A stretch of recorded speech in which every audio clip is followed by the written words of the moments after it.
Hi guys, how's it going? So today we're gonna play some more Last Epoch, and we're pretty much gonna do what we did yesterday, just grind until we reach empowered.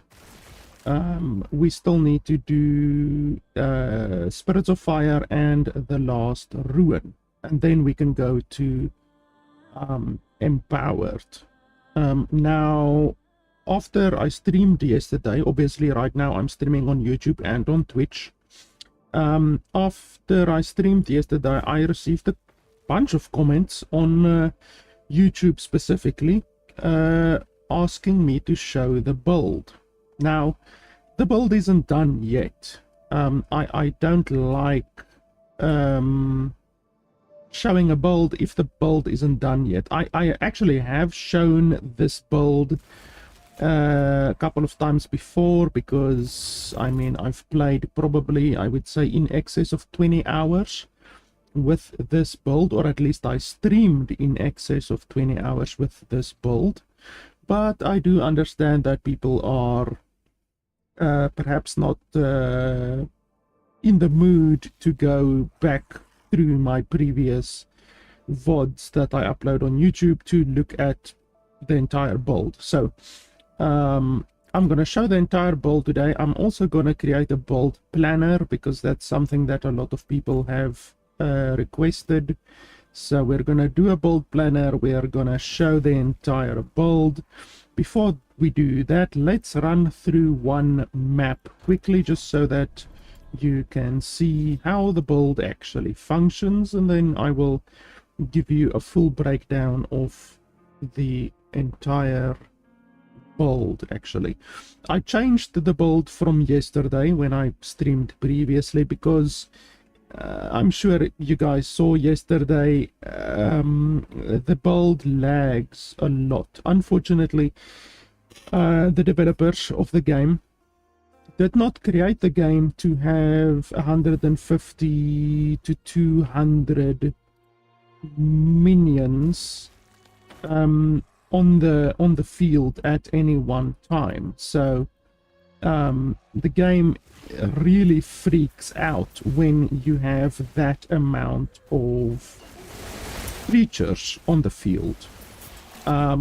Like any time you go past like 100 minions, then the server just starts to lag, and you get all of these black health bars, like just a shitload of black health bars like those there almost, and the game just is unplayable when you go over like 150. Like even there, I just had some rubber banding right there. So I don't like the fact that the build cannot be played 100% efficiently. You know, the build cannot, until the developers fix the game, that build cannot be played the way that I want to play the build, because I can absolutely reach 200, 250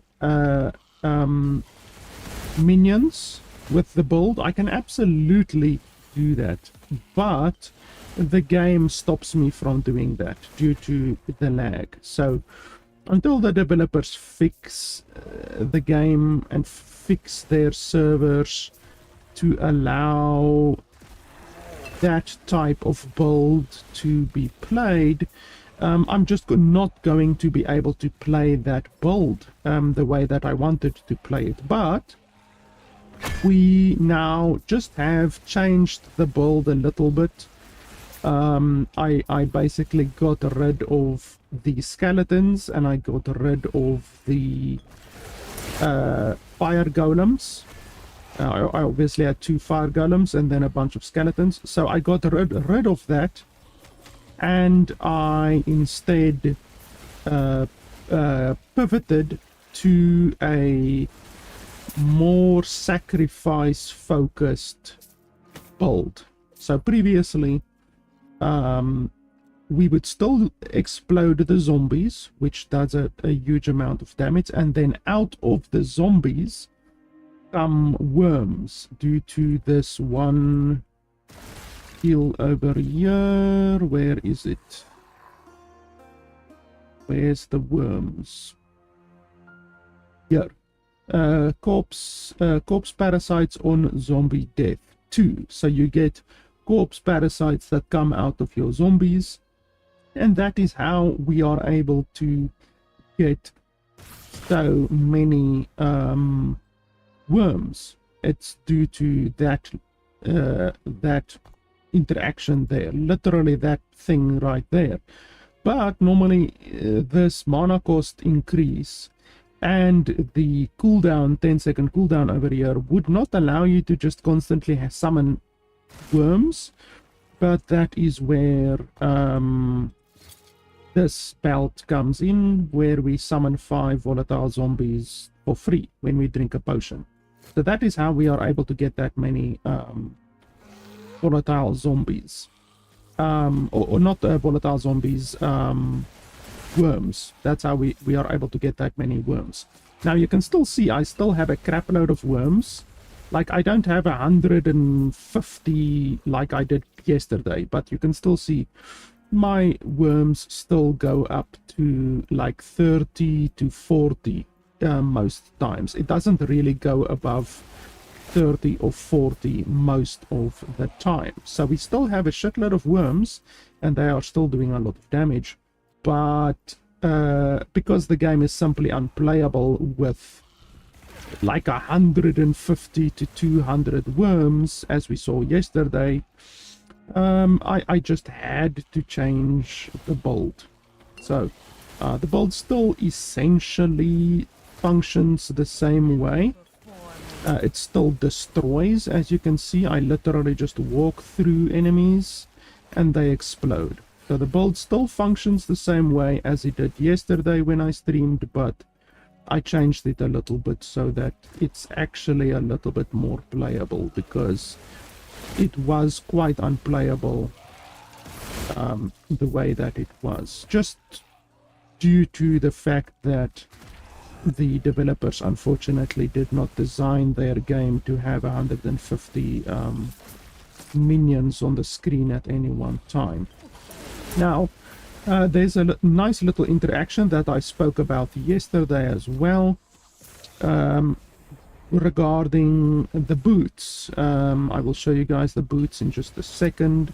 Basically, there's these boots that were added in a previous update that you get from the mages, and the mages drop these boots that have this thing. 29 ward gained when you use a traversal skill, 8 mana gained per missing mana when you use a traversal skill. Now that last one is the one that's really interesting. 8 ward gained per 10 missing mana when you use a traversal skill. And how much missing mana do I have? I have a lot of missing mana. I have 10,000 missing mana. So by using transplant once, look at my ward, boom, I gain 10,000 ward. So every time that we use a traversal skill, we gain, boom, 10,000 ward. So that's a really nice little interaction. I'm not sure if the developers meant for that interaction to be in the game, but it's in the game and we are going to exploit the shit out of it. So eventually, like, I've had games previously where I reached 200,000 mana minus, and then due to that interaction I get like 50,000 ward per transplant. So every time that I transplant, and I can transplant every 4 seconds, I gain 50,000 ward. So it's pretty bloody ridiculous, I think you would agree. Let's just have a look here quickly. Okay, we can just disenchant that. I'm gonna show the entire build in just a second. I just wanted to show the really cool interaction for people who haven't seen it yet, because I mean, a whole bunch of people recently started watching my content, and they were really surprised to see how powerful this build actually is. Okay, so we're gonna go back. Inventory is really full right now. Let's just quickly clear out my inventory a little bit, and then we will show the build in its entirety. I actually wanted to wait until the wow, that one is actually really powerful. Oh, but it only stacks up to 3 times. Yeah, that's not very good. I actually wanted to wait until the game fully releases in a couple of days before doing a build video or anything like that, because the Warlock is being released. So obviously we can't get any of the Warlock skills right now, even though you can see the Warlock skills if you go onto Icy Veins. I think it's Icy Veins or maxroll.gg. You can actually see the Warlock skills, but it's not in the game right now. So I wanted to wait until it is in the game before creating my build. But I mean, like I said, a couple of people requested me to show the full build, so I'm gonna show the full build today, but it is going to definitely change when the 21st of February, when the game releases, because the Warlock has some really powerful passives that we can definitely benefit from. Wow, this one is good. Increased void damage plus void damage, and the sword itself has void damage and void penetration. Holy schmoly, that one is powerful. And that one is gonna go into the stash.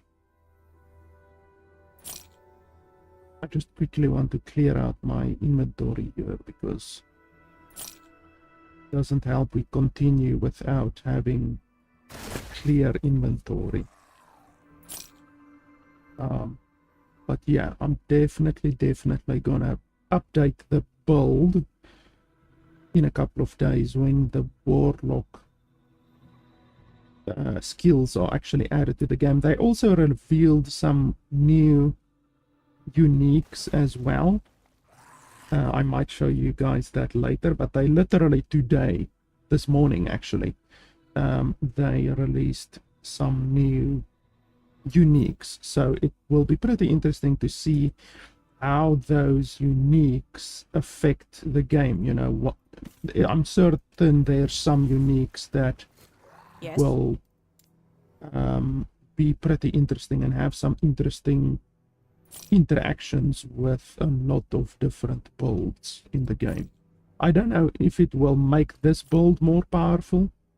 We will have to see, but yeah, that's pretty cool. They released some, I think 5 or 6 new uniques they released this morning. It's not in the game yet, but it will be in the game when the 21st of February comes around. So we're just gonna stash these quickly.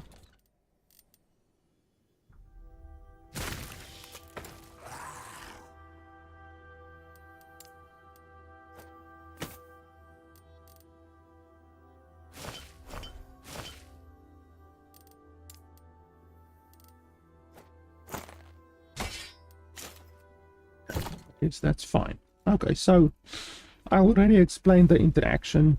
Oh, let's just pick this up. I already explained the interaction and the basic way that the build functions. The build functions by summoning zombies essentially for free. When you drink a potion, you get 5 volatile zombies. And out of those volatile zombies comes a bunch of worms. And you sacrifice your your minions with this one little interaction over here. Grand Sacrifice. When a zombie dies, you have a chance to cast Sacrifice on another minion. So you're constantly casting Sacrifice for free, basically. It's not really for free, but basically for free. And the little bit of mana cost that comes from that actually sends you into minus mana. So you will see when I cast this, you can see I just lost like 700 mana. So I went 700 mana into the minus. Normally that would be bad, but for this interaction over here, where we gain more ward, the more mana we are missing, it's actually really good. We want to be in minus mana. And then we have Sacrifice, and I think there's one little interaction over here. Where was it? Was it this one? This one is when you're out of mana, you deal more damage, or the transplant deals more damage. So I'm gonna quickly show all of my passives here. Like I said, it's not done yet. I mean I'm level 81 right now, so I'm not close to being the maximum level that I would want to be. So this is not completely done yet. Like this build is still in need of improvement a little bit, but this is essentially how it looks. And then Sacrifice, I'm gonna spend the rest of my points on here on Great Sacrifice when I actually get them. So that's how that one looks. One over here. I actually have some free points that I can spend. Spend them over there. You can see I just respect today because I changed the build from yesterday. So all of these skills aren't level 20. They should actually be level 20. And then over here, I'm still debating whether I want to just increase the damage and the movement speed, or whether I want another Sacrifice chance. I'm not 100% sure yet which one I want. But damage and movement speed will be nice, but increased explosion area is also really nice. I think let's go a little bit of that.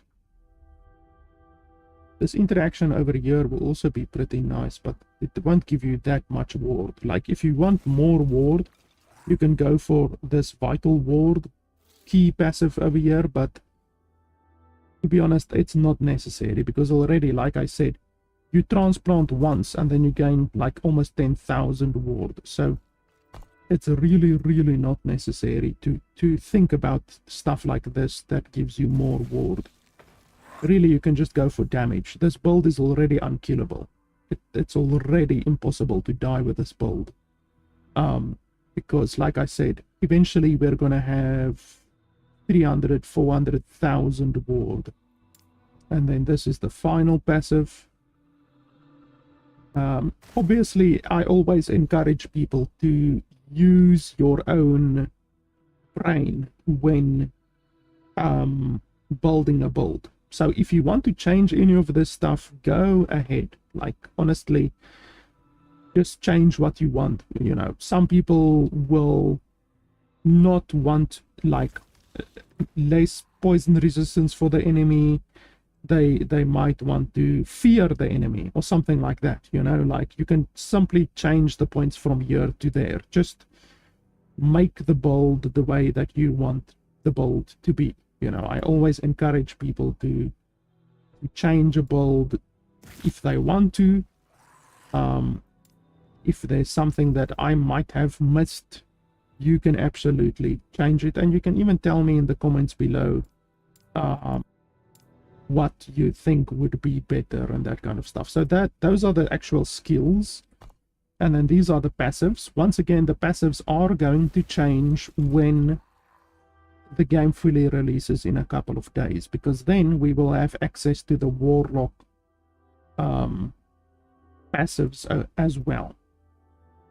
So over here, I just basically took this because it grants a nice amount of ward retention, and the ward granted on minion death isn't really that useful. You don't need this, and you don't actually even need this. It just gives you more defensiveness. So you could take these 10 points over here and spend it somewhere else, you know. And then the Lich is where you get a hilarious amount of damage. Like, you get a stupid amount of damage from the Lich tree. It's probably the most overpowered tree in the entire game, because there's stuff like this. You gain, I think it's 12 damage per point. So if you invest 8 points in here, you will have like 105, 106 damage in total, just from 8 points of skills in here, which is hilarious. This one over here as well, 1 point grants 2 intelligence. You don't need to worry about the current health drained per second. Like that doesn't really affect us because we're constantly drinking potions.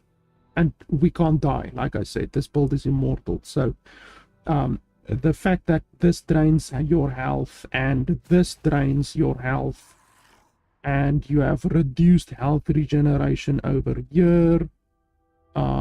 There's another thing that drains your health. Not sure where that one is. Is it over here? Yeah, this one also drains your health. So you have 5% health drained over here. You have 6% health drained over here. You have another 4% health drained over here. That's like 15% health drained per second, which sounds like a lot. Technically, you should be dead in 6 seconds, but as you can see, we are not losing a single health. So even though we are damaging ourselves at 15 health percentage per second, as you can see, we are not losing any health. So you can go balls to the wall with this. This is also really powerful, and this is also really powerful. Like, just from this skill here and the skill here and the skill here, you gain like 200% increased damage. It is absolutely ridiculous. There's also some really powerful stuff like this one here. 50% critical multiplier is really powerful. 50% spell damage extra is really powerful. This isn't so powerful, but it is pretty good. This is pretty good because it's gains 16 intelligence. If we look at our intelligence right now, we're sitting at 85 intelligence, which is a lot of intelligence. That's really, really a lot of intelligence. So yeah, that's that pretty much. And then when we look at the gear is really, really flexible. Like, there's not really any required gear other than you must have the 5 volatile zombies summoned on potion use on your belt, which you actually get from the mage. Let me just have a look here. So volatile zombies. I just want to show you guys the belt, this belt over here. So you get this belt from the mages that are in the prisons, the imprisoned mages. I'm not sure what you call them, exiled mages. And that's a tier 3. This one is a tier 6. So you get different ones. You just need a good belt. I do have other as well around here somewhere. There's another one. That's another tier 3. As you can, oh, that's a tier 4 actually. You can see there, experimental affix, tier 4. So you take these belts and then you can just use the belt as is.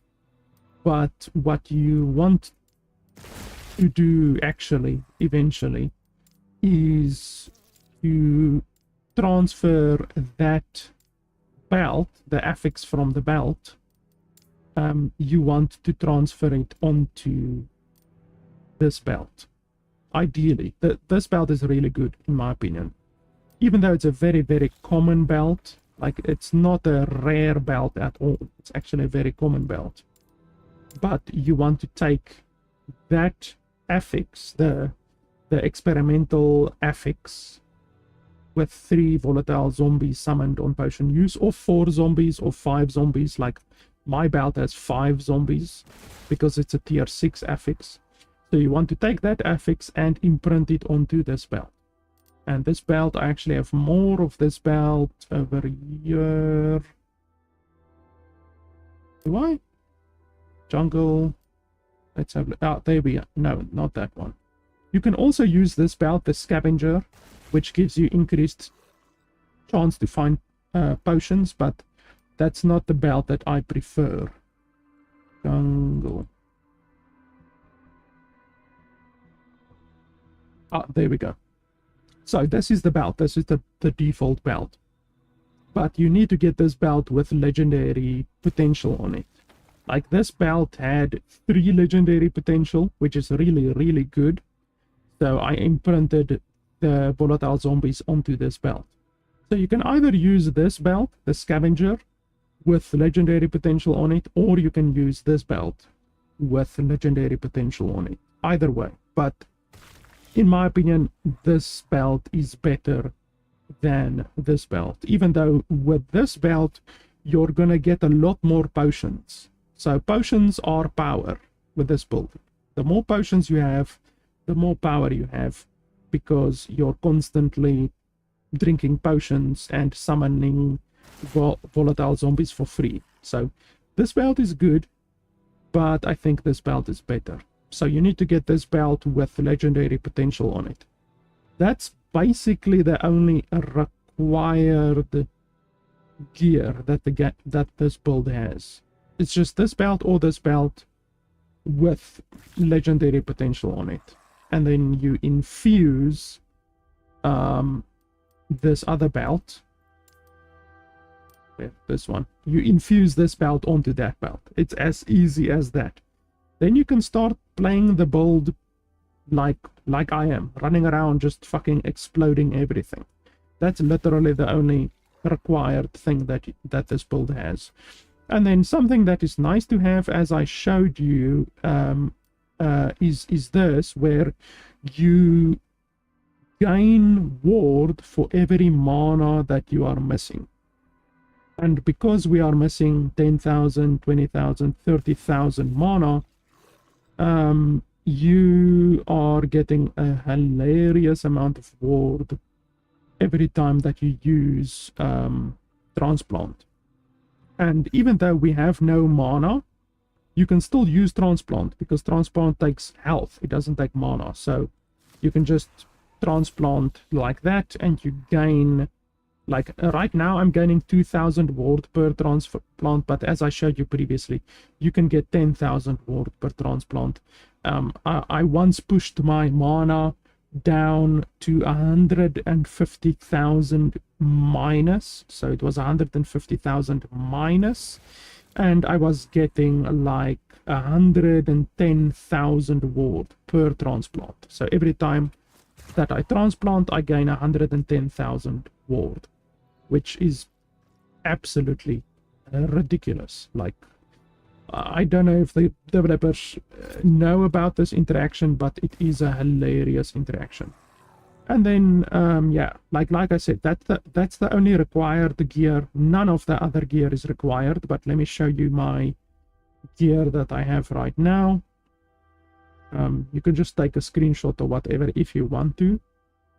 I will obviously be uploading this VOD, the 2K resolution VOD.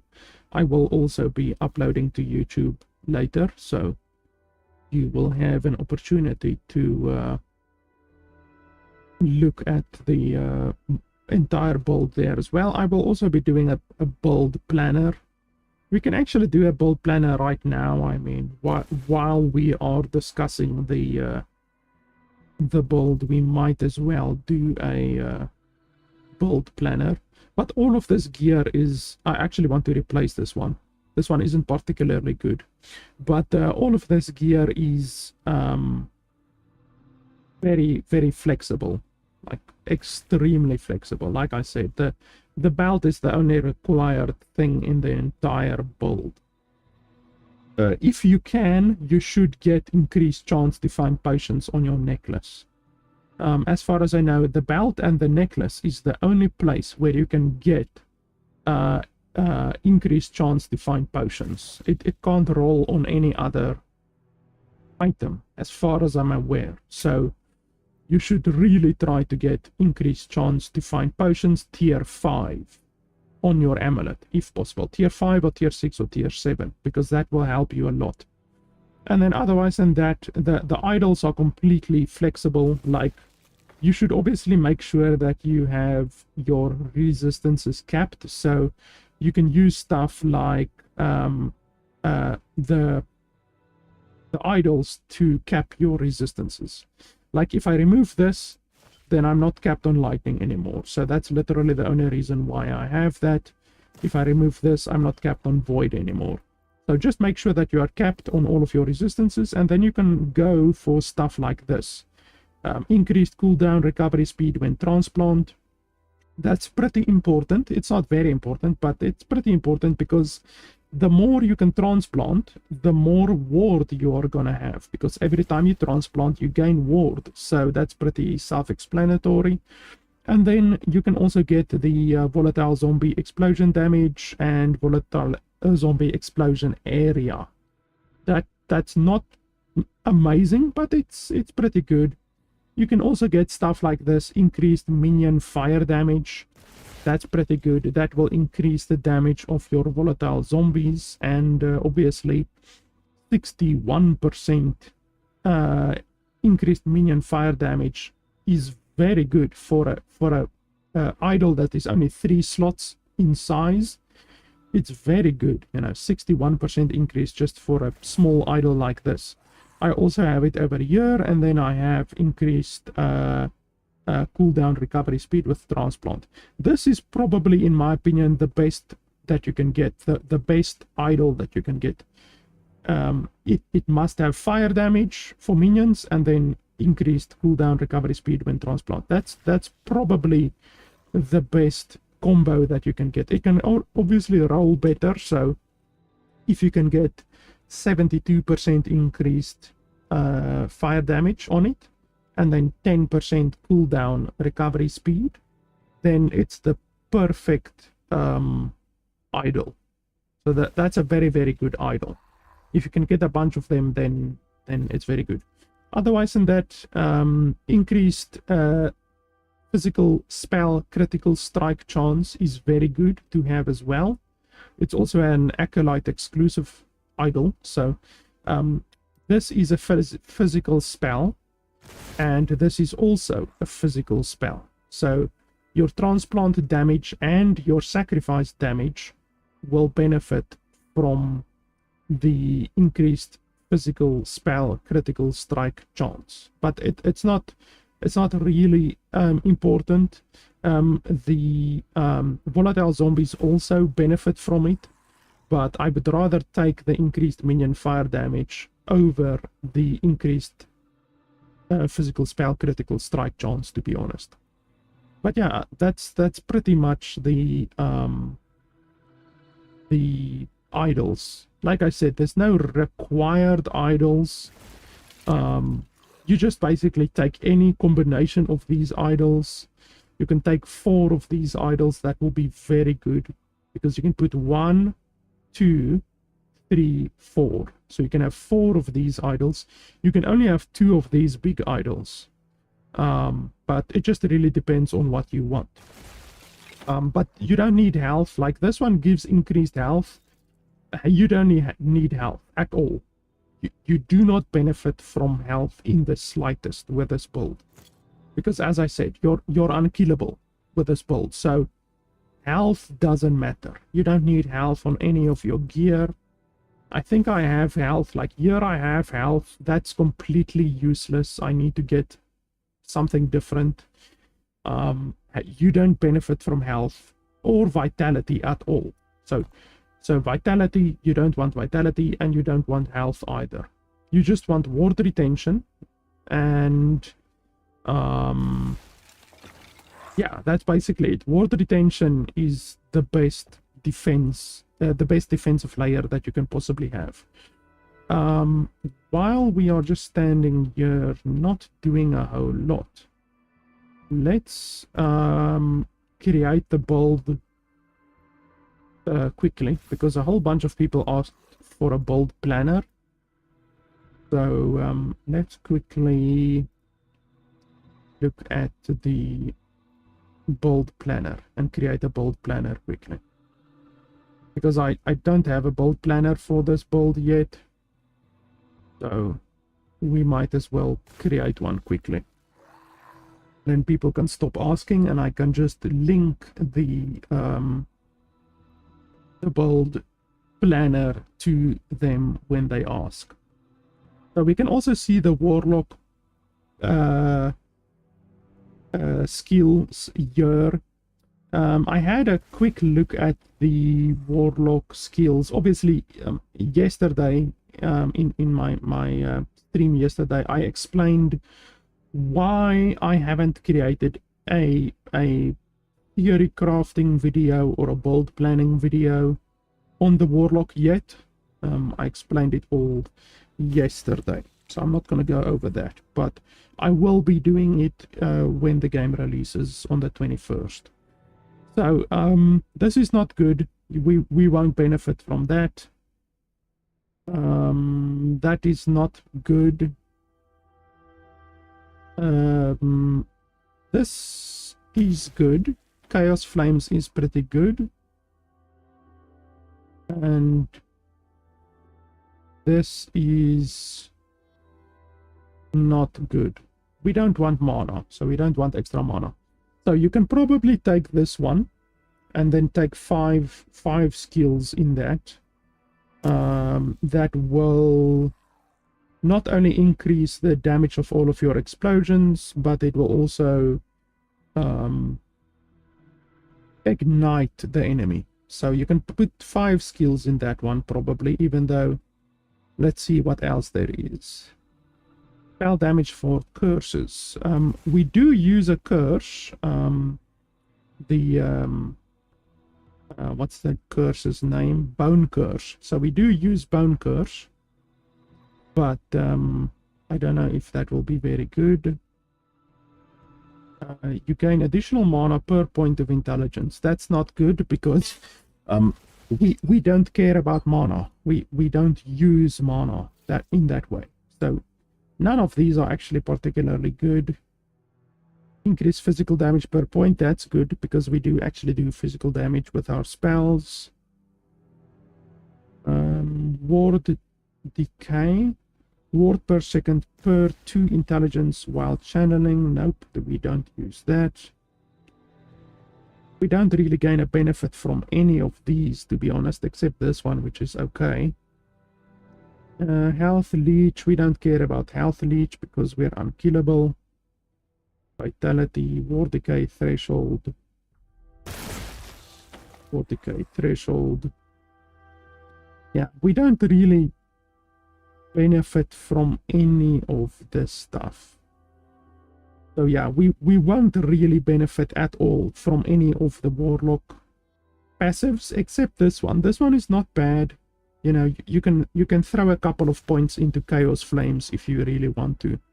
That will give us a damage boost, but obviously only after we've gotten all of the other passives that we want. So let's build this up quickly.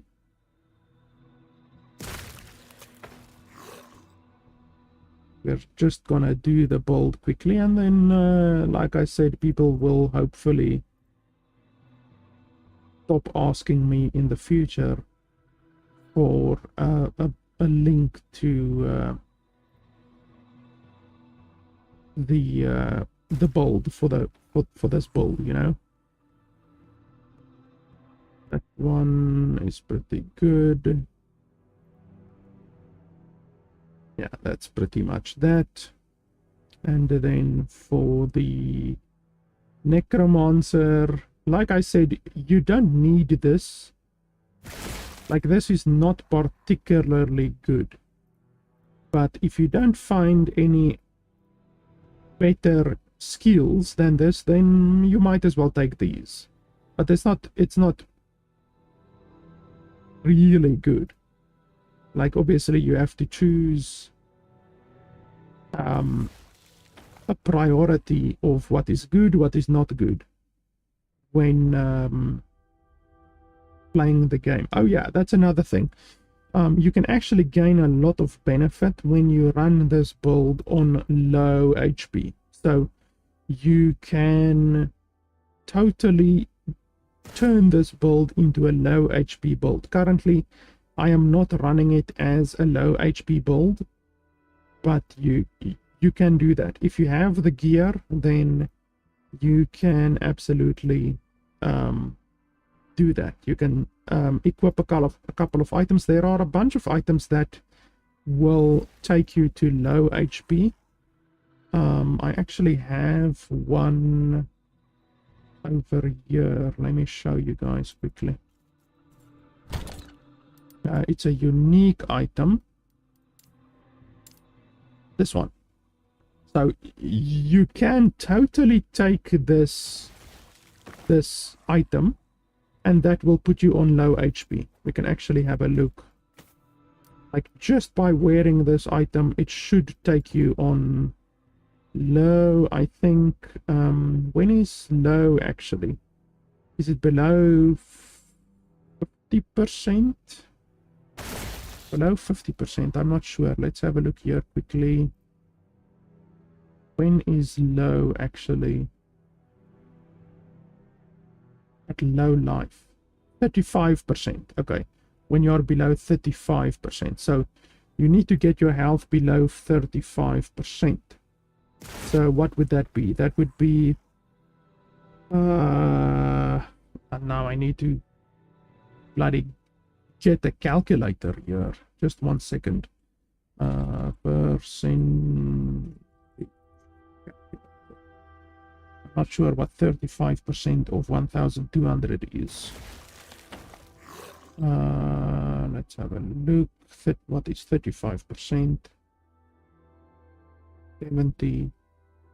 So 444. So you need to get your health below 444. Which, yeah, that's not gonna be achievable with only this item. You're probably gonna have to get another item that also drains your health. There are a bunch of items that drain your health, but yeah, that's not gonna be enough. Let's have a look here. Missing health gained. Let's see.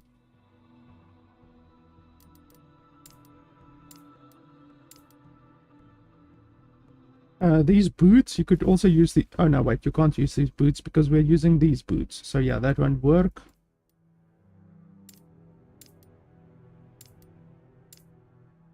Yeah, I'm not sure which item you could use. There are gloves. You actually do get gloves that do that as well. Have a look here. These gloves. So you can use these gloves in conjunction with the body armor. Like that. And that will actually take you down. There we go. There, we just went past 444. So now we will be getting triple benefit from this. So instead of it only giving 40% increased damage, it now gives 120 increased damage, which is a shitload for just 8 skill points invested, you know. So that is something you can do literally just by equipping these two items. We are gaining 80% increased damage, which is a lot. that basically means this one and this one both give 40% increased damage, which is a lot. You don't get items like that very often that give like 40% increased damage. So that is definitely something that you can do. But yeah, it just depends, like, if you have a good chest piece or if you would rather want to use that chest piece over there. But anyway, that's an explanation on Dance with Death. You can definitely benefit from Dance with Death if you want to. Let's see. Yeah, we want that all the way. That one is not particularly good. We want that. That is okay. This one is really good. We want all of that. You gain 16 intelligence just from this. That's really crazy. Because intelligence is really important, because it gives us ward retention and a whole bunch of other stuff as well. It's just really, really good.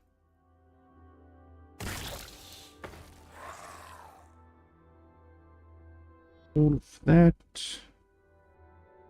Increase spell damage. That's really powerful. How many points do we have left? 14 points. Okay. I mean, this is good. It's not amazing, but it's okay. Not too bad. Then we have 9 points remaining. So what else do we want? Like, from this point, you can just basically invest in what you want. I mean, this is good, you know, it's not like amazing, but it's good. You can put 8 points in there if you want to. Is there anything else that will really give us a big benefit?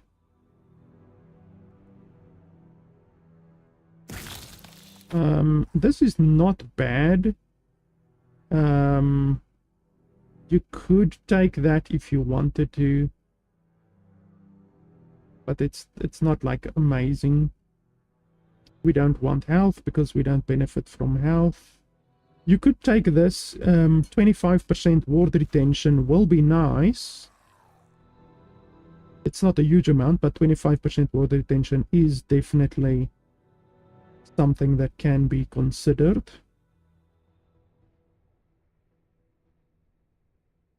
Yeah, I don't really see anything else that would really be worth it, to be honest. Like, this is probably the best one, but like I said, you could like invest another point in there. What else is there that's good?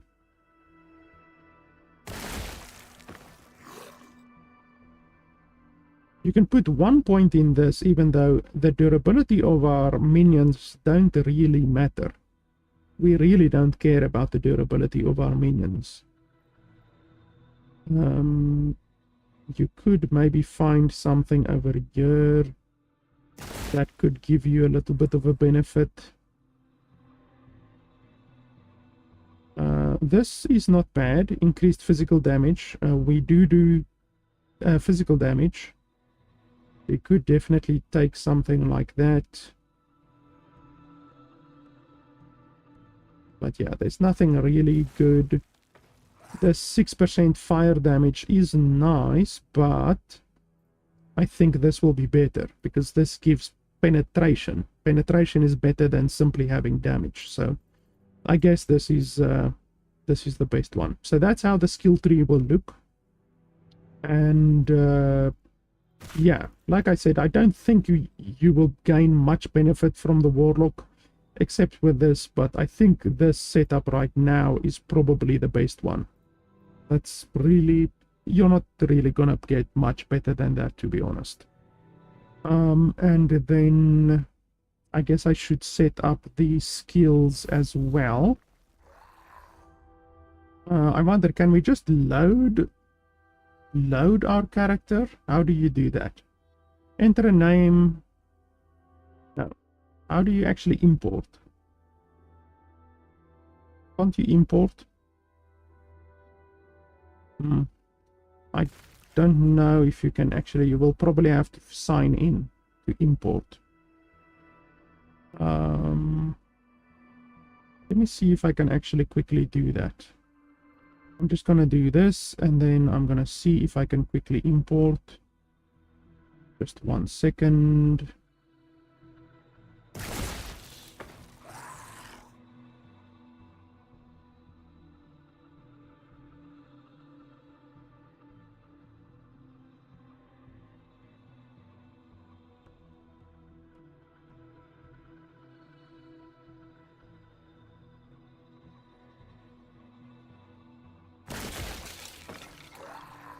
I just want to sign into the website and see if it actually allows me to import a character, because that will make my life a lot easier.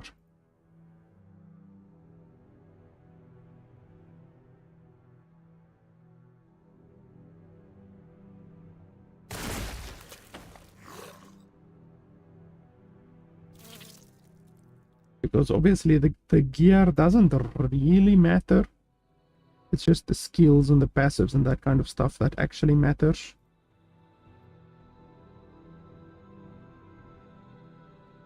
But still, people would want to see the skills and all of that kind of stuff.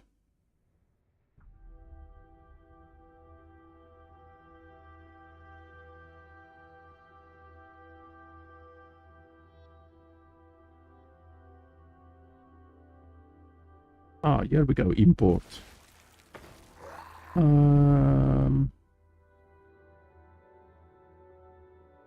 Okay, let's have a look.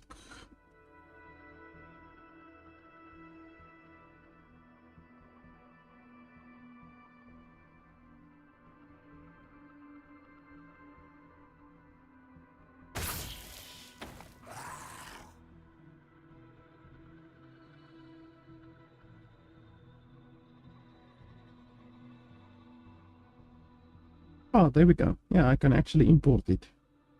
So let's import. Okay, there we go. That's actually really easy. Okay, so we've imported it. And yeah, there's all of my gear and that kind of stuff. So, like, even though I said the gear doesn't really matter, people can at least now look at the gear if they want to. Even though I should definitely make it clear that the gear doesn't matter. This is the only thing that matters. The belt is literally the only thing that matters. Okay, and then the passives. I think on my current build, the passives are a little bit different than what I just showed. So, but like I said, it's really up to you what you want, you know. Like, I have these ones over here. That's a very good skill. Ward retention and necrotic resistance and poison resistance. That might actually be better than the than this stuff, you know.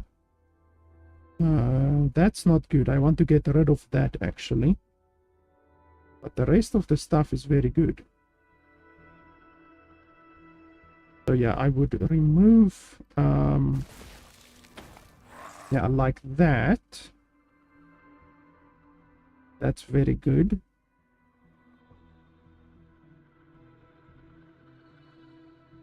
And then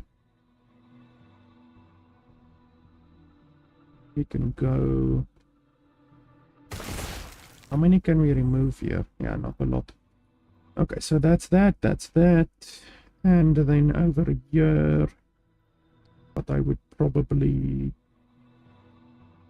do is that.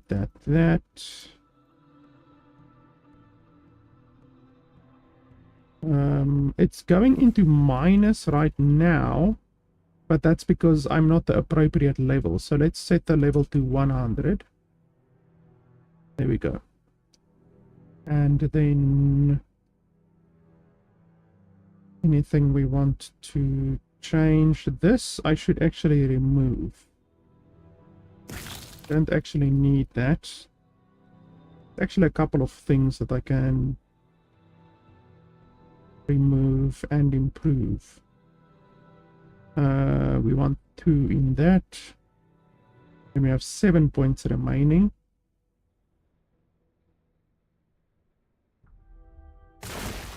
Critical strike chance.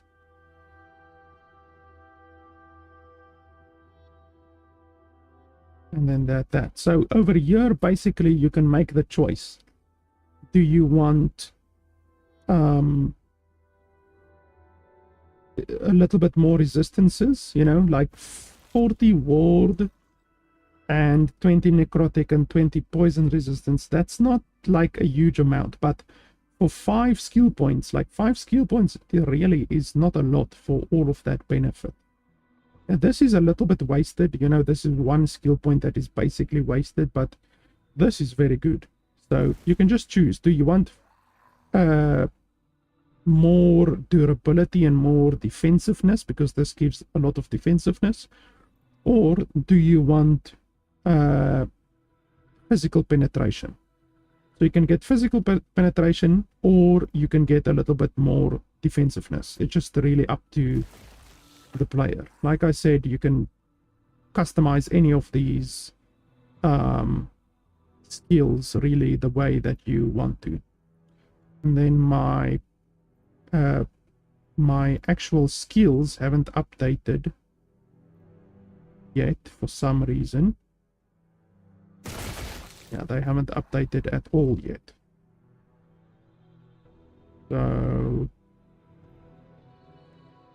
what we want is sacrifice, and we want bone curse, and we want volatile zombie, and aura of what's the other one? Transplant? Yes. Okay. And then we take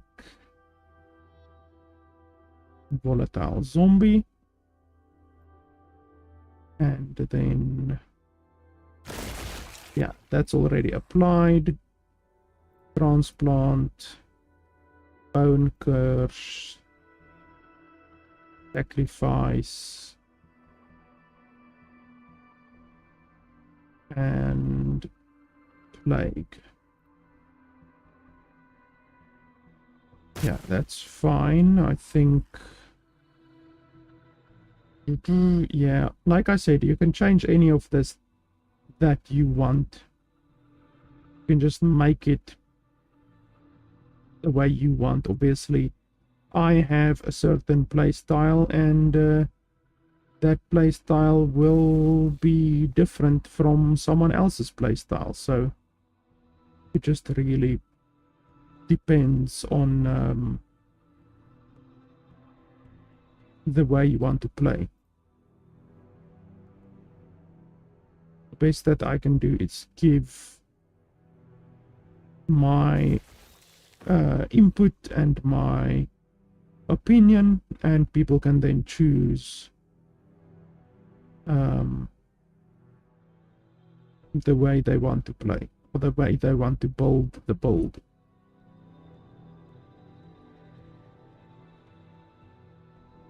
Bad. And then a year. One more over there.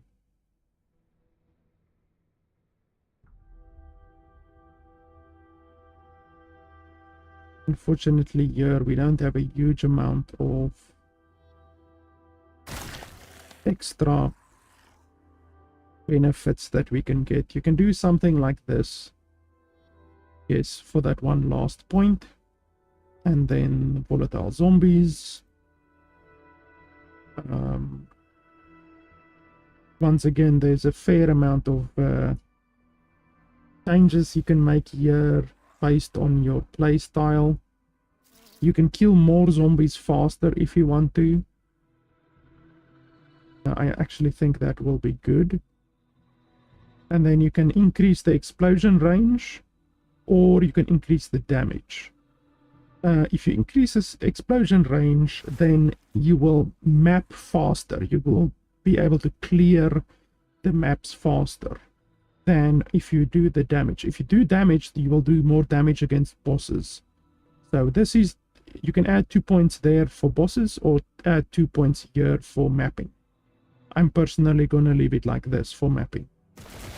And I think that's pretty much that. Oh, we don't want to get kicked out of the game. Just move my character around quickly. So yeah, that's the build. And then idols, it did import my idols, even though, like I said, the idols are basically useless. And I haven't unlocked these yet, but what you would want here, fire damage is very good. What else is good?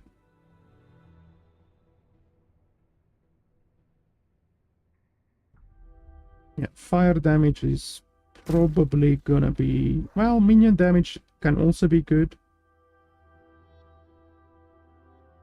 You know, fire damage is gonna be the best.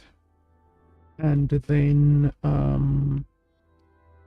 over here, doesn't really matter what you take over here. And then this you can always use to even out your resistances. Critical strike avoidance, well, you don't really need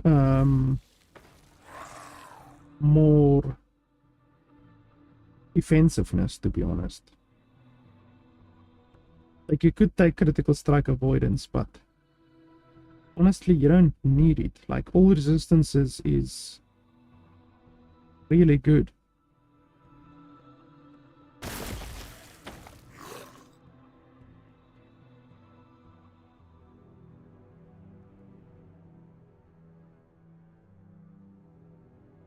And then here, doesn't really matter what you take over here. Yeah, I'm gonna delete that one because it doesn't matter. This one, you can just take whatever. Increased armor is not gonna be good because we don't have a lot of armor. Base armor is good, but increased armor is not gonna be good.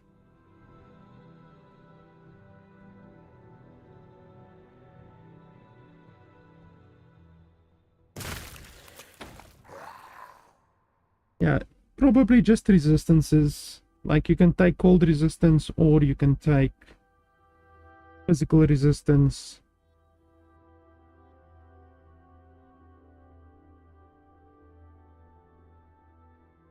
Let's take physical resistance. Increased health regen, it doesn't really help. I actually need to replace that. Ward per second doesn't really help.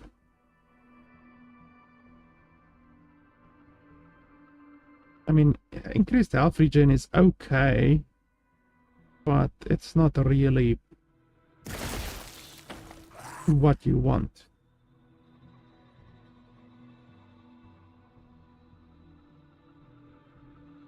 You can take lightning resistance here.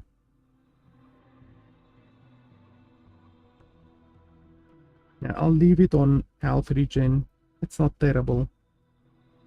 That one doesn't matter.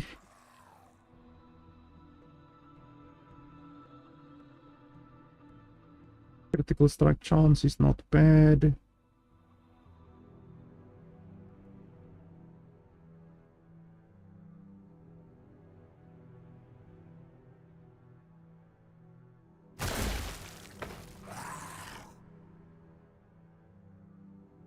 Critical strike multiplier. I think, like, it depends, but critical strike multiplier is probably gonna be better than critical strike chance. That one doesn't matter. And here I always take gold. Like I always take gold here. Just because I am a greedy motherfucker who needs a lot of gold. So yeah, that's basically that. We have passives, we have all of the skills. Settings doesn't really matter. Equipment, we have that. Idols, we have that. Okay, so that's that basically. Save. Public. Non-seasonal. End game. How do I actually add a thing? Like I want to add a name. How do I add a name? It's just called endgame leech, but what does that help me? I actually want to add a name for the bloody thing. For the video, I might as well add this video. Let me just quickly grab the link here.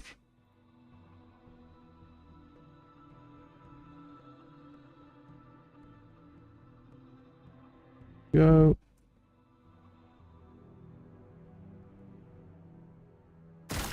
Like that, save.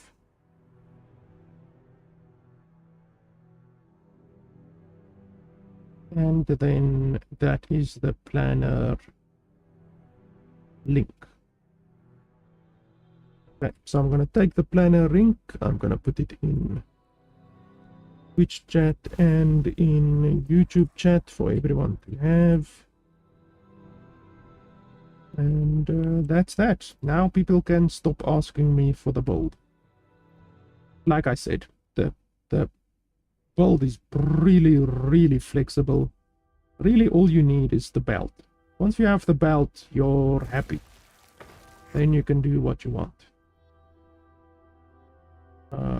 Yeah, so that's that then. Let's close that and then let's actually get to playing the bloody game a little bit.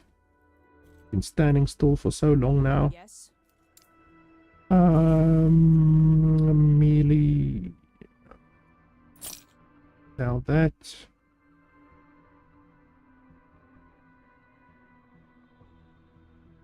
This one is actually not terrible.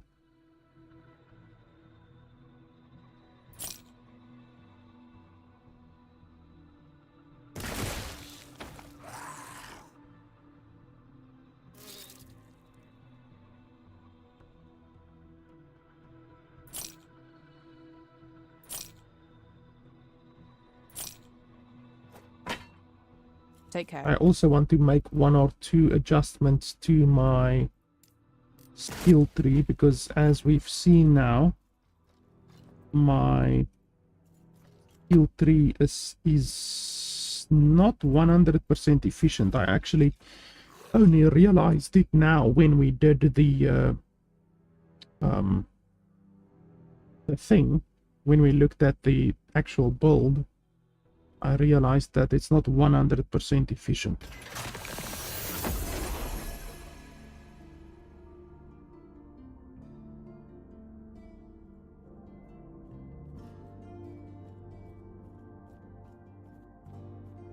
I'm gonna remove a couple of passives and just redistribute them. Obviously, like I said, because I'm not level 100 yet, I am going to have to make some compromises based on what I choose and what I don't choose. But once we get higher, like level 100, level 95, we will be able to build the build the way we are supposed to build it. So where, oh yeah, it was these ones. You don't need these ones. This was good for leveling. Like I enjoyed having this for leveling, but we definitely don't need that anymore.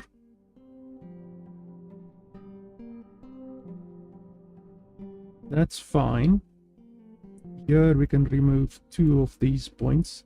That was nice for leveling as well, but we don't need it anymore.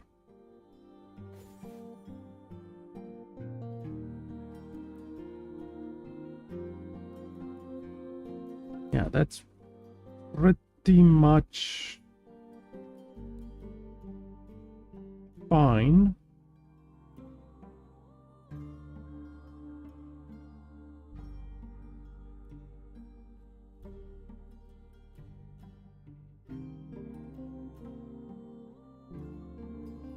Yeah, that's not too bad. I'm happy with that. And then your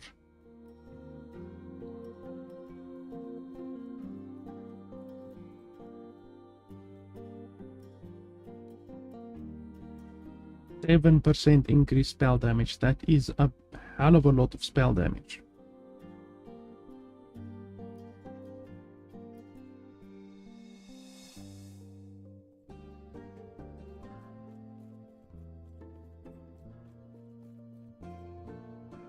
You really can just choose here. Do you want intelligence or do you want 12 extra damage? 12 extra damage is a shitload.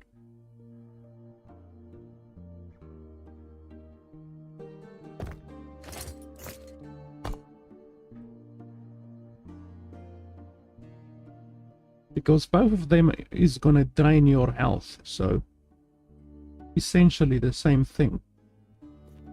Go for this one. Then and put 2 in there.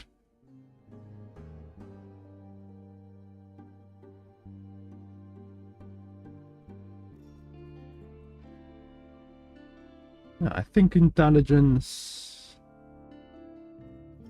Oh, no, actually spell damage will probably be better than the intelligence. Go for that.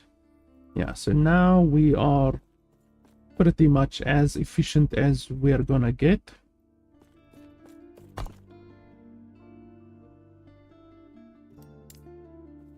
Okay, I really want to hit empowered today because, like I said, my blessings are not good. My blessings are really are not good right now. I have a lot of blessings that just add absolutely nothing.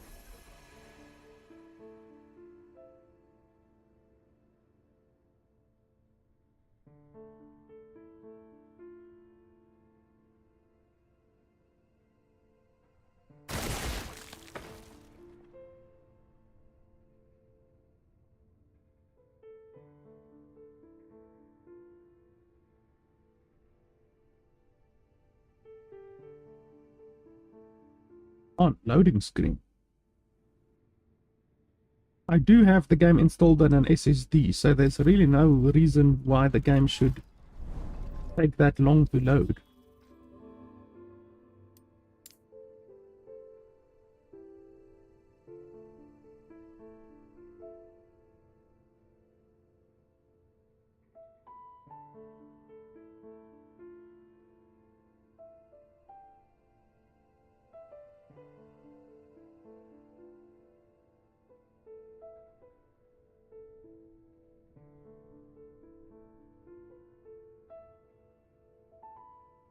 Maybe the servers are a little bit more busy than normal or something like that.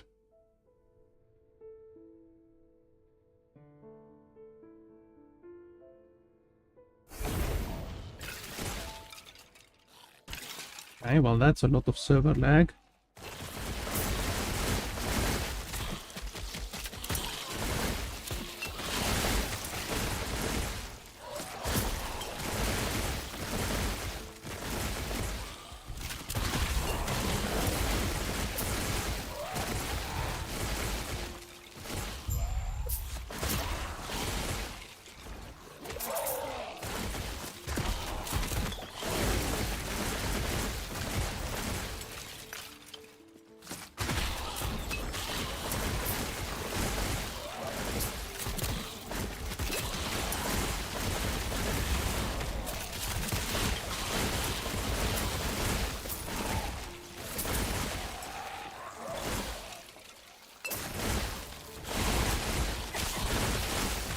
Come on, lag.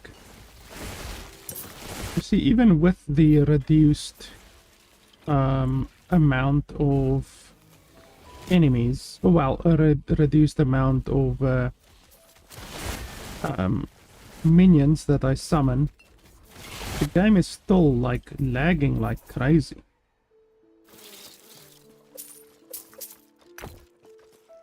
The game really has an issue with summoning minions. Like, the game doesn't like it when you summon too many minions too quickly.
Look at the lag, holy schmoly.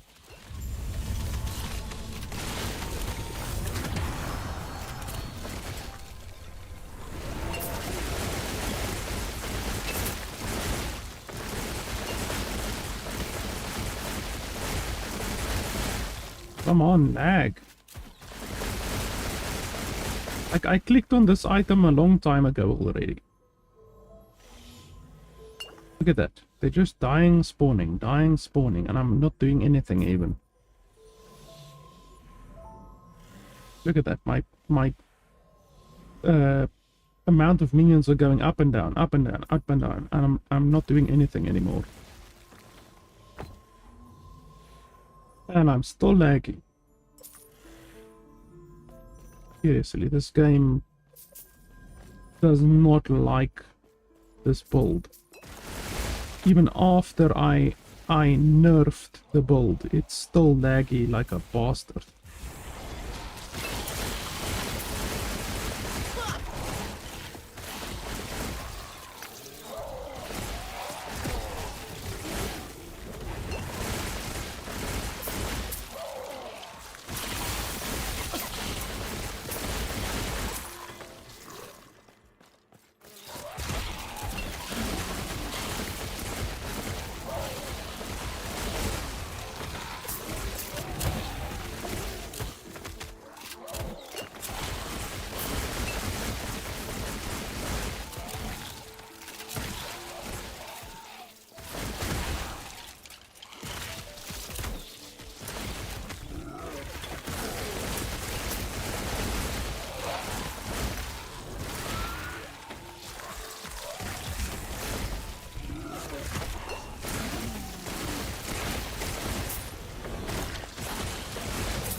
Feel my wrath.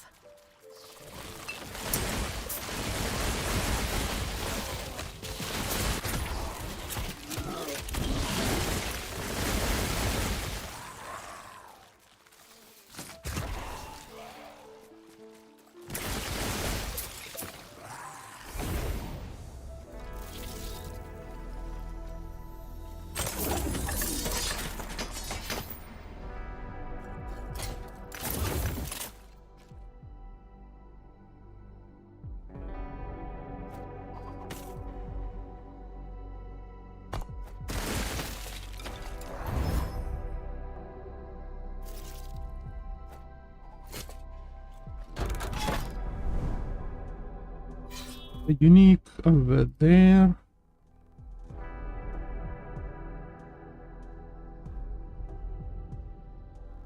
There's idols over there. I really want idols. Let's go grab that idols.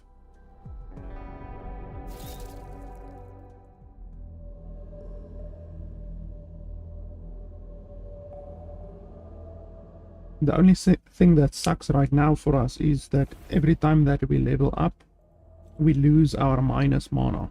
So normally you would be able to like just continue your minus mana, but your mana gets reset when you level up. So until we reach level 100, we are going to have our mana reset on every level up. But I mean, it takes a little while to get our mana back up, but it's not the end of the world. It's just a little bit of an inconvenience.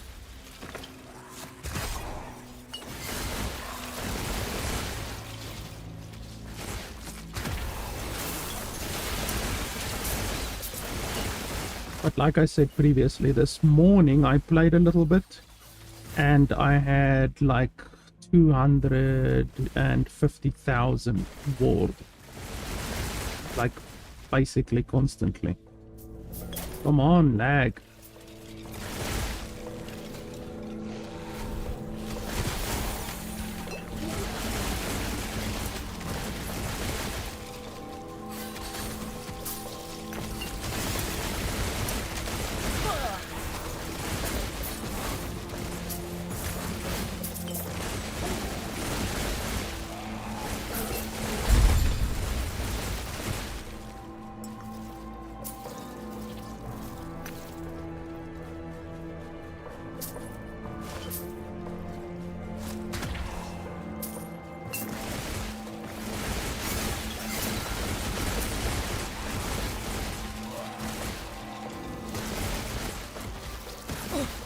Feel my wrath.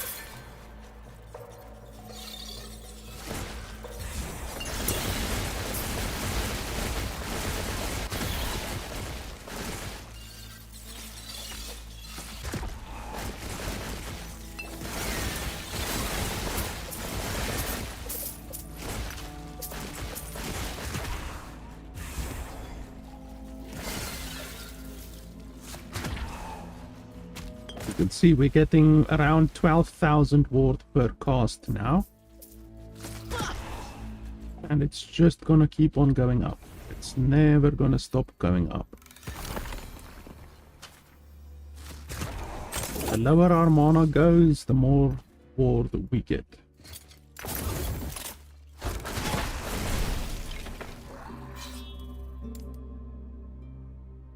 I don't like arenas because arenas create additional lag.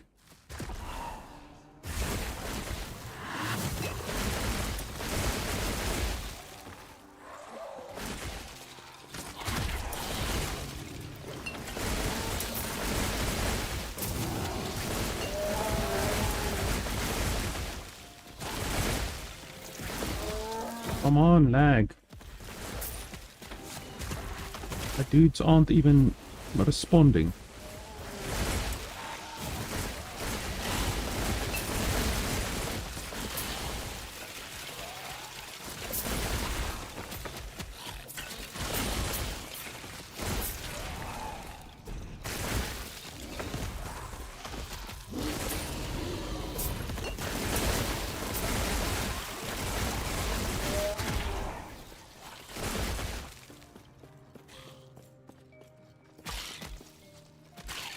Wither before me.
Well, my mana actually bugged out, and now it looks like I have 30,000 mana, but I actually have minus 30,000 mana.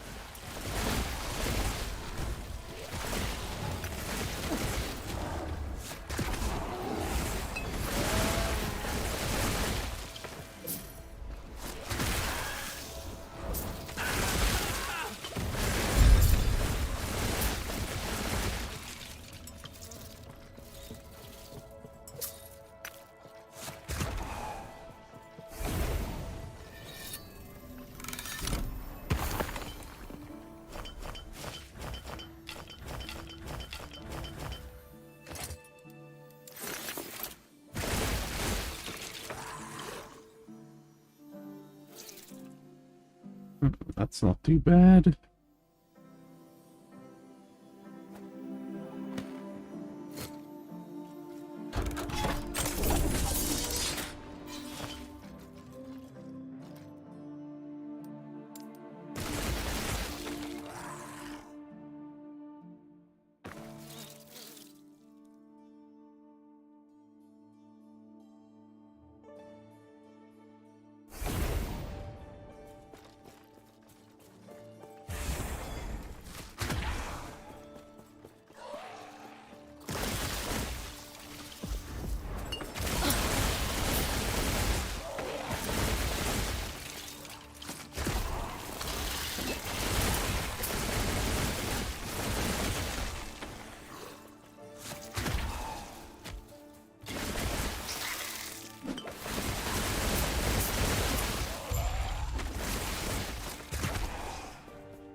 Wither before me.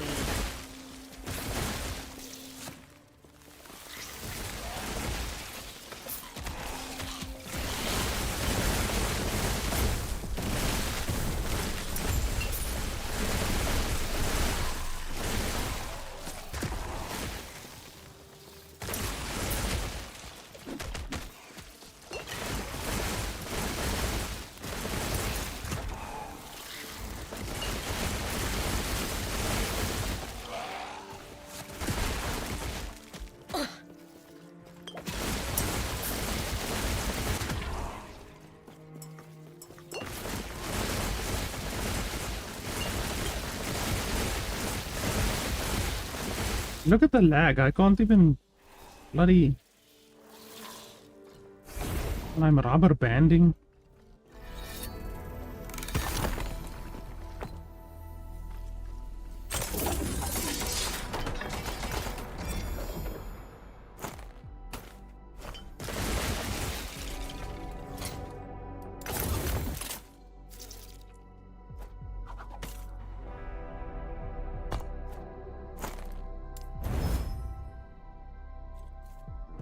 See if there's any good idols I have.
Take care.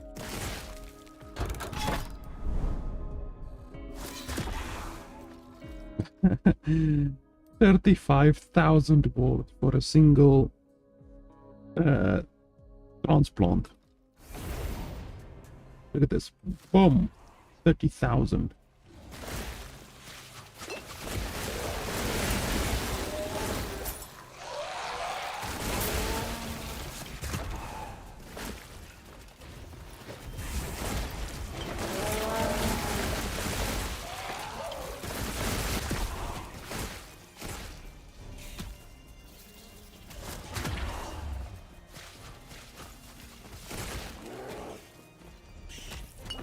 Wither before me.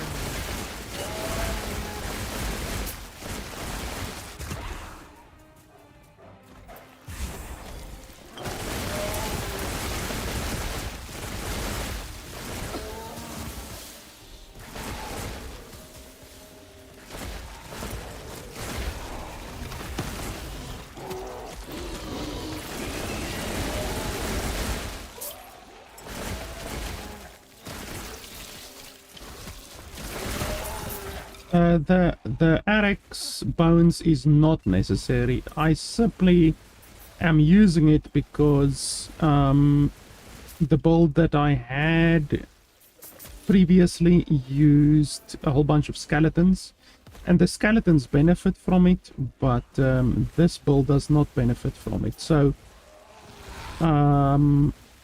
you really use any wand that has fire damage on it, elemental damage,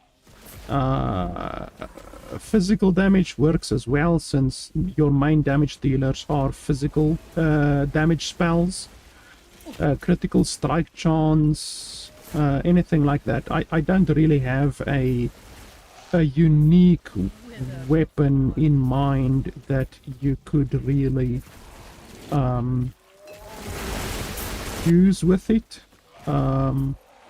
So you can just really use an exalted wand, you know, get a good exalted wand that has like critical strike, elemental damage, fire damage, physical damage, anything like that really. Because right now the only benefit you really get on this build with this thing is the armor shred effect, because we do a little bit of armor shred. If we look over here with this, where's the armor shred?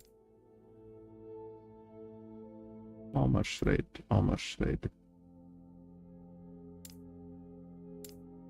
here. So when you do a bone, obviously when you do a transplant, you also do a bone curse. So bone, because you're constantly transplanting all over the place, you're constantly casting bone curse. Bone curse, you actually need to put on here. Let me just see. Yeah, bone curse shreds the enemy's armor. So that is one way how you benefit from armor shredding, but it's really a very, very small benefit. You would be much better off if you rather just got a good wand with a whole bunch of whatever, you know, fire damage, minion fire damage, spell damage, physical damage, really anything that, like I explained, you would benefit from. Spell damage, elemental damage, fire damage, physical damage even, since this is physical and this is also physical, and your zombies actually are also physical. They're physical and fire. So yeah, I should actually probably have a look here in my own stash, because I definitely do have a good wand. You can use a wand, you can use a scepter. There's really no requirement.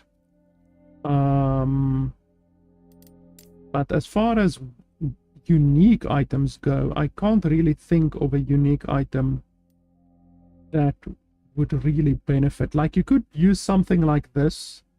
When you cast Teleport or Transplant, you are teleported to a random location, become immune to all damage, gain Chrono Warp for 10 seconds. Chrono Warp grants 35% increased cast speed and movement speed. You only really benefit from the cast speed. You don't really benefit from the... you only benefit from the movement speed, not from the cast speed, because we're not constantly casting spells. So cast speed is basically useless on this build. When you cast Teleport Transplant, you time lock up to 10 enemies. That's not useful. 16% chance to gain haste for 1 second on hit. Now, we're not really hitting enemies, so we won't really benefit from that. 3% increased spell damage per 1% increased movement speed. Now, that is very good. That's very, very, very good. And then also, 51% increased cooldown recovery speed for Teleport and Transplant. So, actually, this one would be very good, actually, now that I think of it. That's actually really good. So if we drink a potion, let's see, movement speed. Where's movement speed?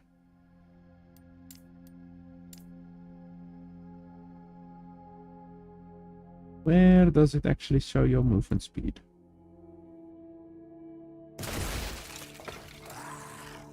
Am I stupid? Where does it show your movement speed?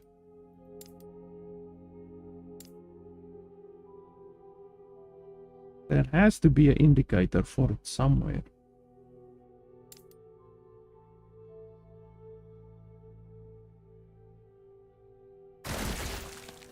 Top of the screen. Under health regen.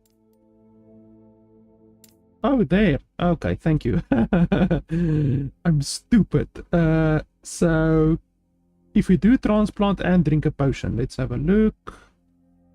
Feel my wrath. 51. So, you have 51% increased movement speed with my current build. So, from 51% increased movement speed, let's quickly have a look here. So you gain 3% increased spell damage per 1% increased movement speed.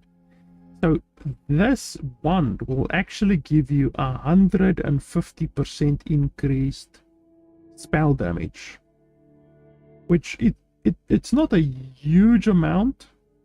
Like, it's a lot, but it's not a huge amount. You do get ones that will give you a similar amount.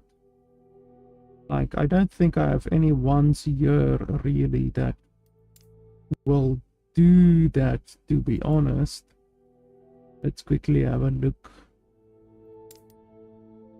I really think a purple wand is probably gonna be the main way how you can get a lot of benefit. And also, generally, I don't like suggesting to people to use a unique item because they might not have the unique item. So that's why I really like this build, because literally the only thing you need is the belt. Otherwise than that, you can do everything. You just need the belt. So I generally don't like suggesting that people use unique items. But if the unique item is far better, you see there already, on this wand, we get 150 spell damage. So on this one, if you have 50 movement speed, you also get 150 movement speed. So, or 150 spell damage. So this wand is very good, but it's only about as good as a purple wand, like this one. But apart from the spell damage that you get, you will also benefit from the 51% increased cooldown recovery speed, which is pretty good. That means you will be able to transplant even more. And obviously, every time that you transplant, you gain a shitload of wards, so that's pretty good. And otherwise than that, Chrono Warp grants movement speed and cast speed. So yeah, this this wand is not bad. It's not a bad wand, but I honestly think you will be able to get a better wand like this one. This one is already pretty good, even though it gives spell lightning damage. You probably need to find one that just gives regular spell damage. Like this one gives 54 spell damage. So one like this that has a lot of spell damage or a lot of fire damage or a lot of increased critical strike chance will actually be better than this one, to be honest. But with this one, you will be able to transplant a lot faster, which means you will be able to get a lot more ward at the end of the day, because every time you transplant, you get ward. So yeah, this one is very good, but honestly, you will be able to get better ones. Like this one even is very good. Apart from the increased cast speed, we don't benefit from cast speed, to be honest, but already this is good. If you get one that is increased fire damage and increased spell damage, then that would be very good. Yeah, just really, you can use any wand that increases elemental fire or spell damage or anything like that. But this one is interesting. Definitely interesting. Like this one is very good. 80% increased elemental damage, 63% increased critical strike multiplier. Critical strike multiplier is obviously also really nice. This one is pretty good. Increased critical strike spell chance. Yeah, I definitely have a bunch of ones that I could... Well, I actually should switch now because I'm not level 83 yet. So I think we are gonna switch. It's good that you brought up the fact that the weapon isn't really benefiting the build right now, because yesterday I was playing a different build. Still the same build, but it was played a little bit differently. So let's see. Fire and elemental, that's very good. Like that gives basically 190% increase. 190 is already better than what we get from this bloody thing.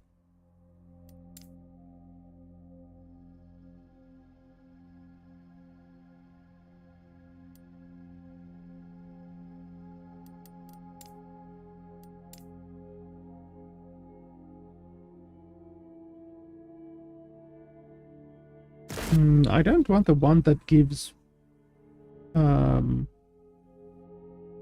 additional mana. That's completely useless.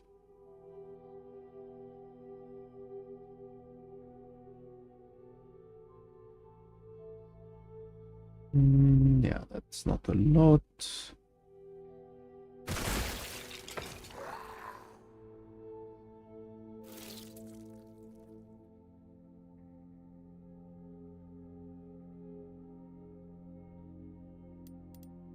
Yeah, I have to have a good one around here somewhere. Wow, that's a lot of increased spell critical strike chance. Like if you can get one like this, and then if the lightning damage were fire damage, for instance, then this would be a very good one to use.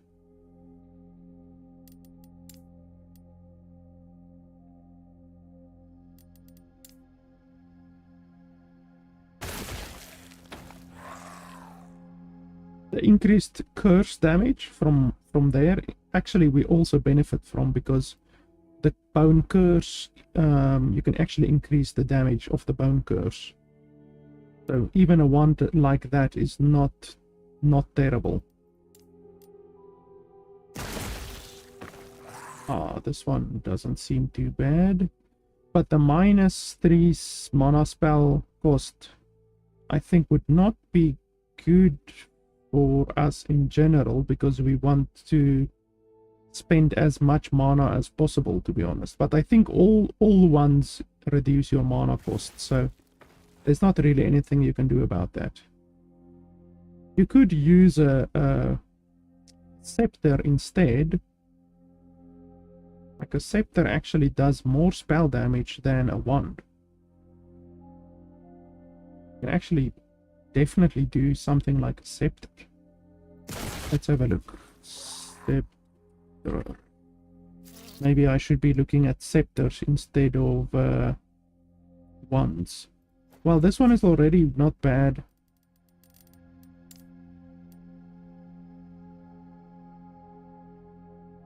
Oh, that one is actually pretty good.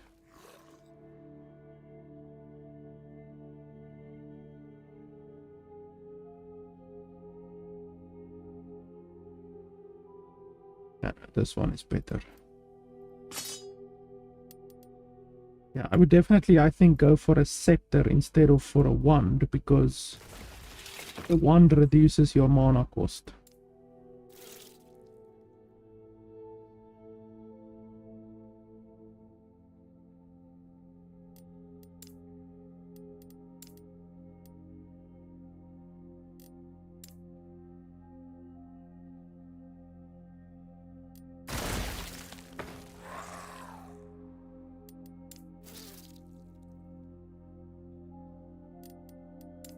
We don't benefit from cast speed, so that's useless.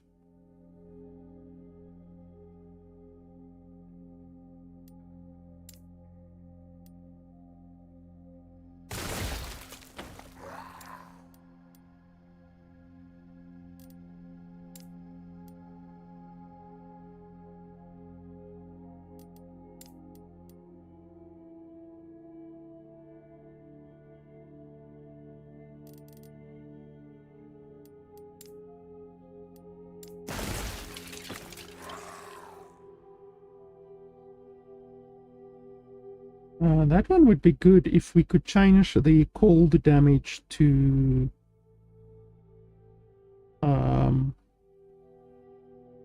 fire damage. We can try that.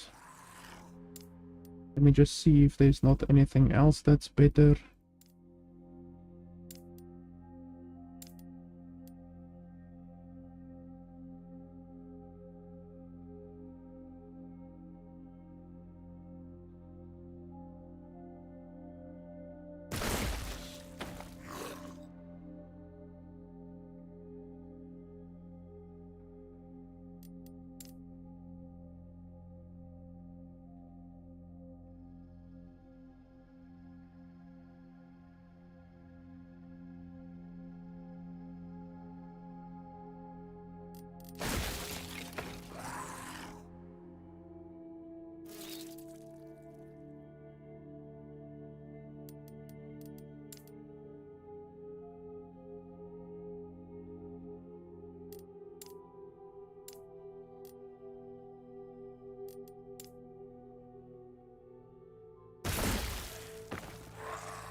This is actually something that you could use, because you will actually gain a lot of health from that. We could try that. Maybe.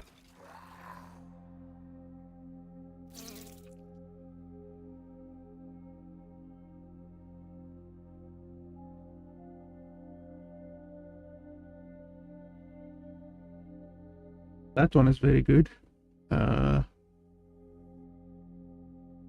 Not bad at all.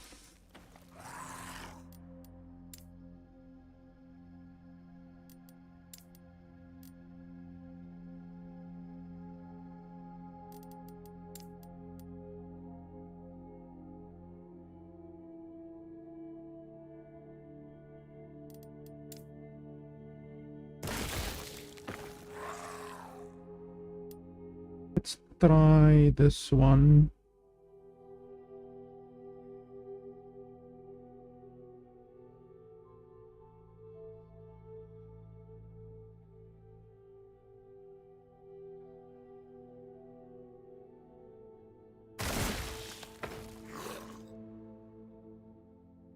We can turn this into fire damage. We are in business.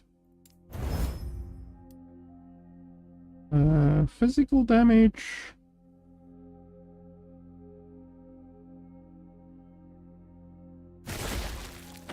The build that I used to level, you would have to go back to my video from yesterday, when I did a stream yesterday on YouTube. That build is the one that I used for leveling. So it's just a minion build essentially. So I had skeletal mages, I had skeletons, I had the flame bone golem, 2 of them, and that's it. Literally that's it. Just skeletal mages, skeletons, bone golem, and I did have also volatile zombies, but I didn't use the volatile zombies while leveling. And just these skeletons and the bone golem, and then you just stack a whole bunch of minion damage. That is more than enough to literally walk through enemies. Like, you just, while leveling, you just walk through enemies. They absolutely melt. As long as you are stacking minion damage. And that's how I leveled. I think I might have my entire leveling process on my channel. You must just have a look. Go back a couple of months on my live streams, and then I might have the leveling process for this character. But it's just literally a live stream that I did. I didn't like create a special like a video guide or nothing like that. I literally just played the build. So yeah, I don't have a specific guide for leveling. Well, minion physical damage will actually be good. Minion spell damage as well. Try to get minion spell damage if at all possible.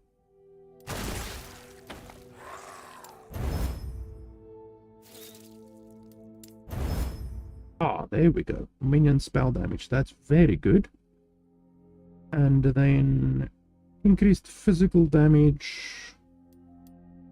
We can keep the physical damage. I don't see why not. And then chance to ignite on hit. We don't really do ignite, to be honest.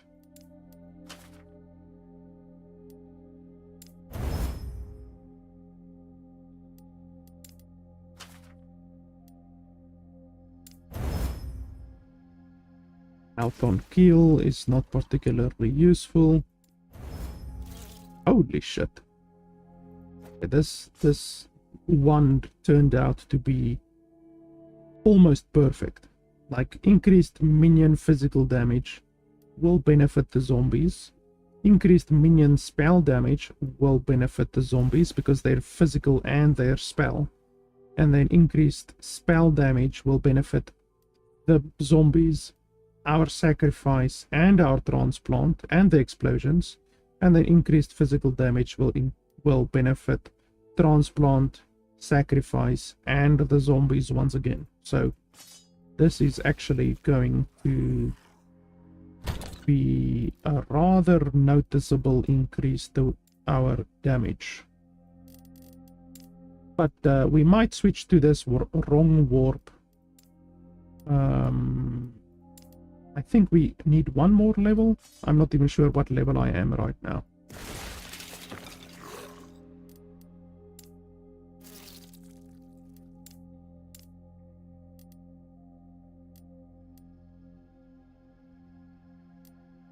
But we will definitely do quite a bit more damage now.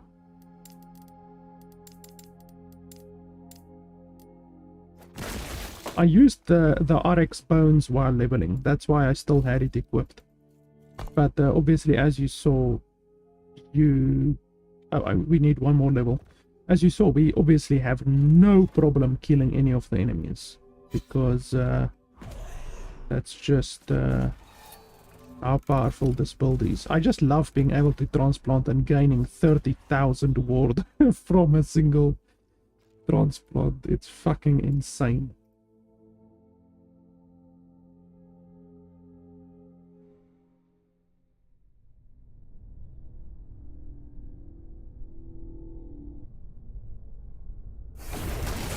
So yeah, this ward, it's not a ward, it's a scepter, but you asked what's a good weapon. This is a good weapon.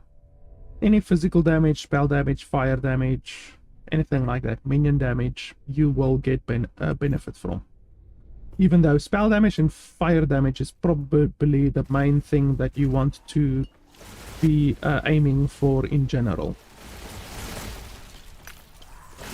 Like, minion damage is okay, but fire damage is better. Physical damage is also better than minion damage. So don't try to focus on minion damage. This build, the main damage dealer for this build, surprisingly, isn't even the volatile zombies.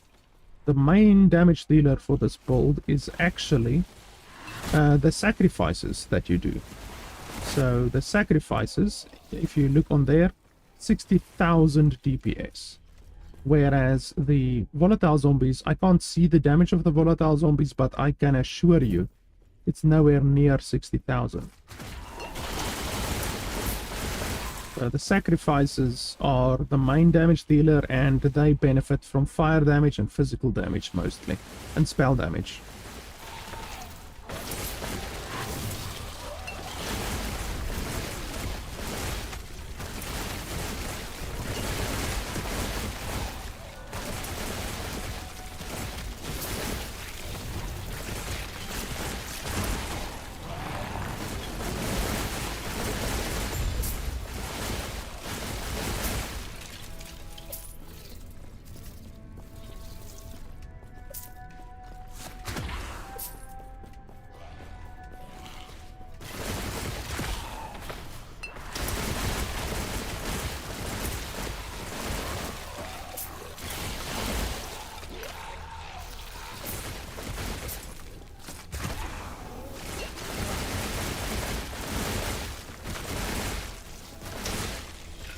Come on back. I can't even pick up the bloody hold on the ground.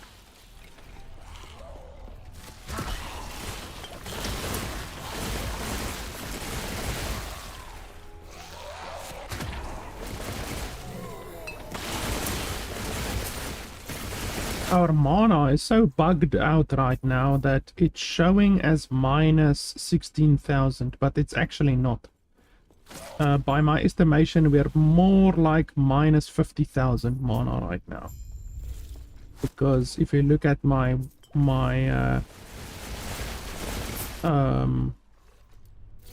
transplant, like, I'm gaining about 40,000 ward per transplant. That would mean our mana is at least minus 50,000 right now.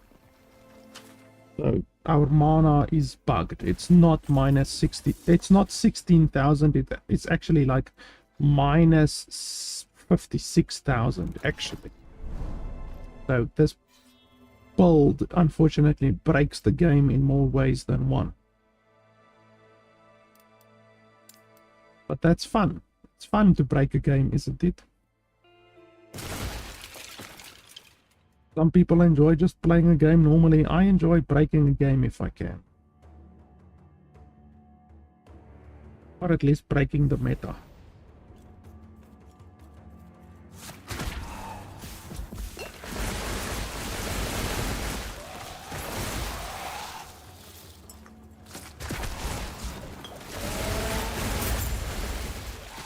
We're gonna do the boss, well, we're gonna do the boss quests after this, and then we will do the actual boss.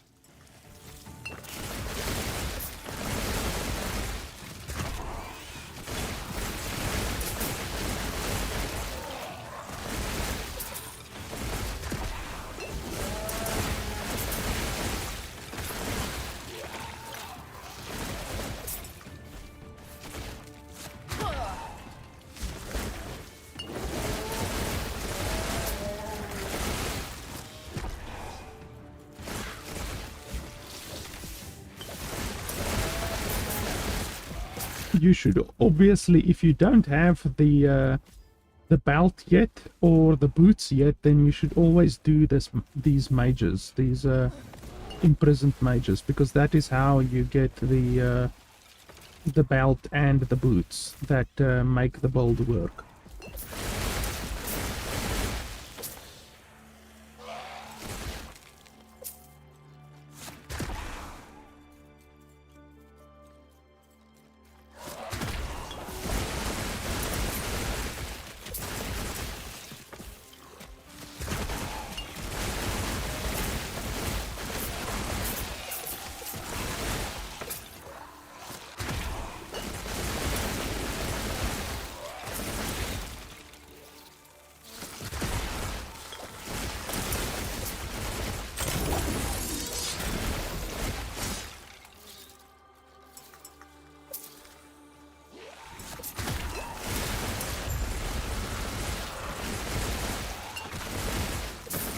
Damage is just insane. Absolutely melted that boss.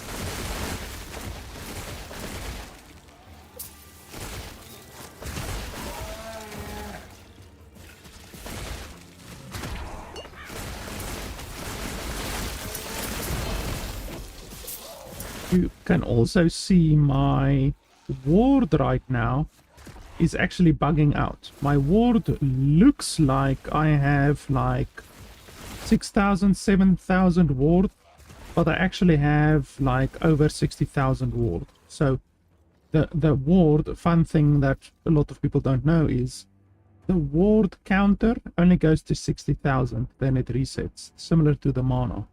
So right now it says 15,000.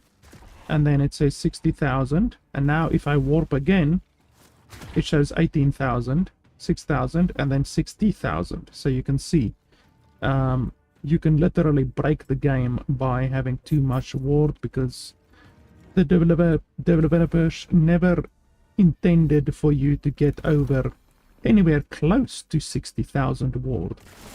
And yeah, as I said previously, I literally this morning when I played the game for a little while, had 250,000 ward. Now with this build, the lower your mana goes, the more ward you can get. So literally the longer you play, the more ward you're gonna get, which is quite interesting.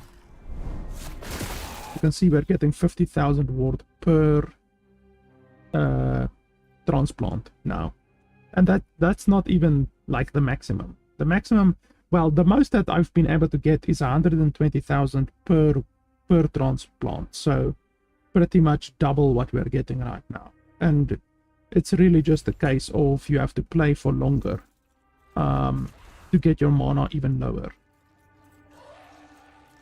because right now our mana is at maybe minus 60,000. I'm not sure.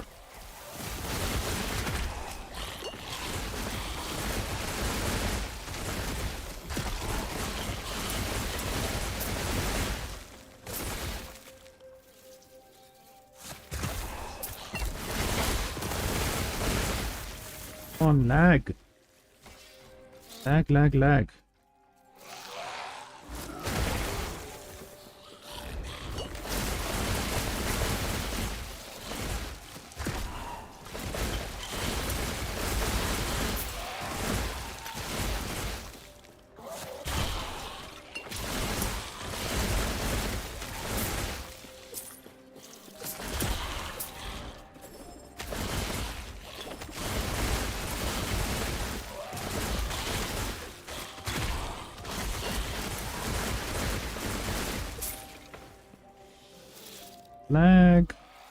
We have to wait for the game to catch up.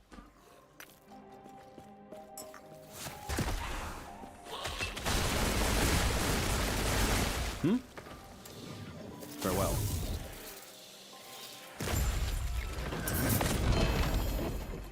Wow, that was really serious lag. Like, I didn't even see the guy spawn and he was dead, but my zombies attacked something. There we go. Now our mana has reset again. I guess we went past the 65,000 mark. Now it's showing minus again instead of plus. But we are still at least minus 65,000 mana.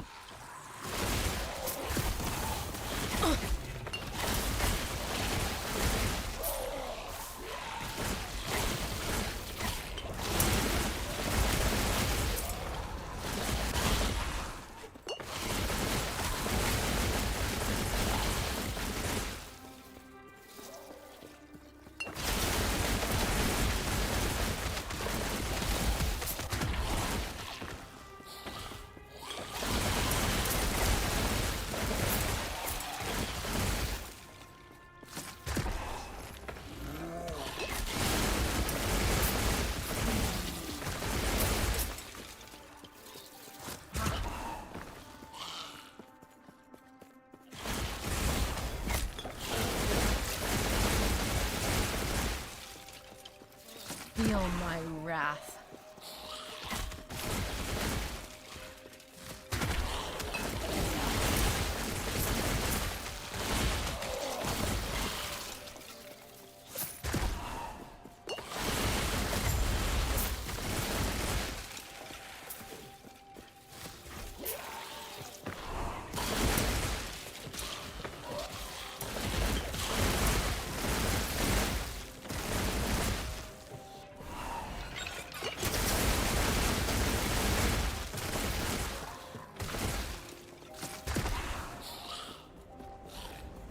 Yes?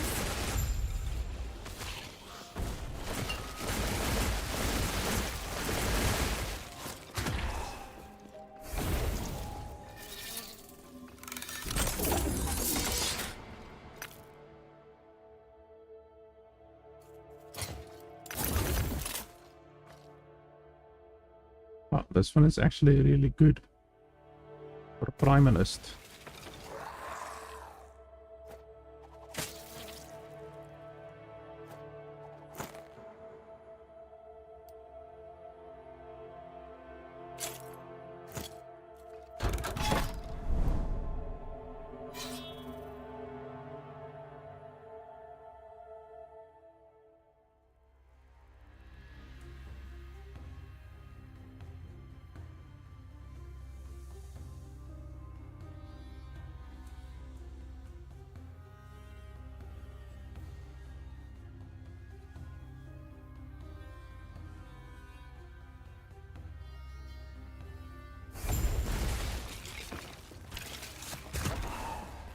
I really don't like this map.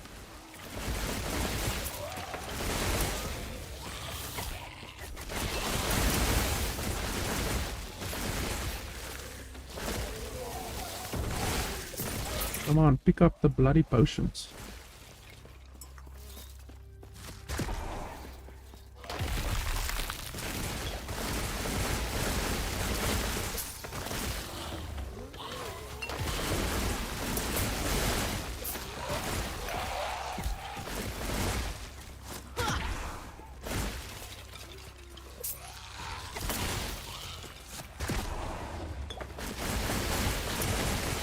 Come on, lag.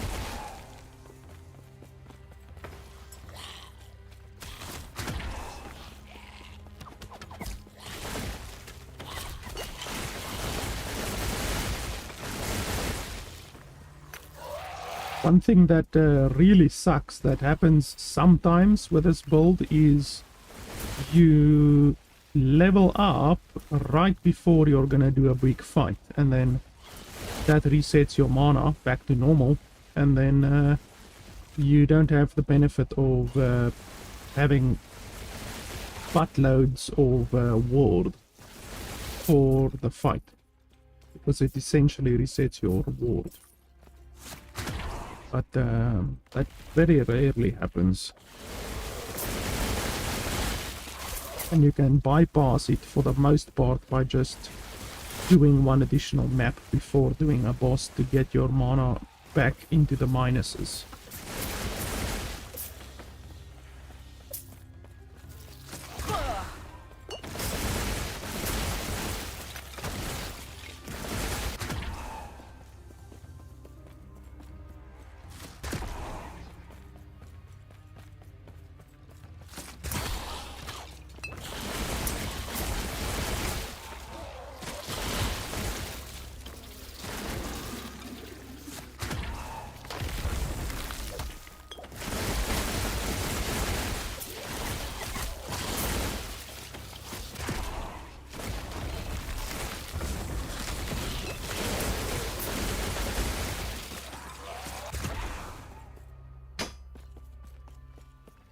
Feel my wrath.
Time to melt the boss's face off.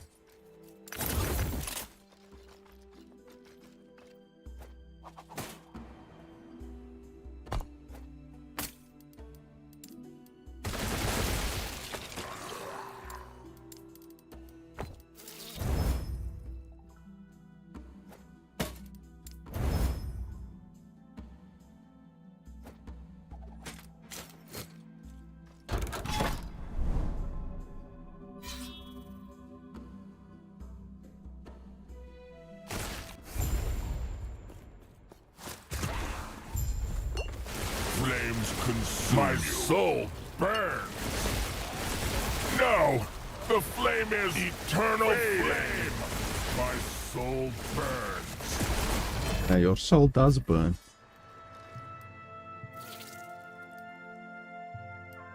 Armor is not too bad, especially since I have very little armor to start with. Okay, so that's that then.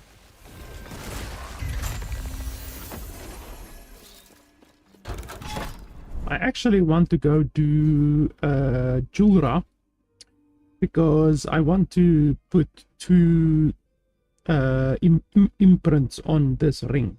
This ring has the potential to be very, very powerful if I can get the correct imprints on it. So that's maybe something that I would want to go do.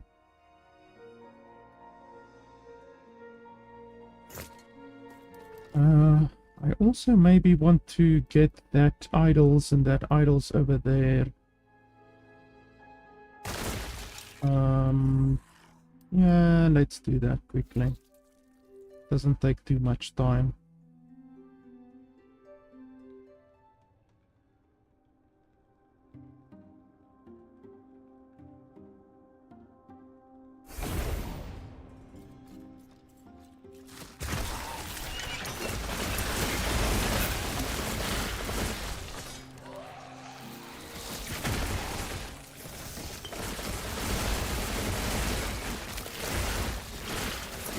Feel my wrath.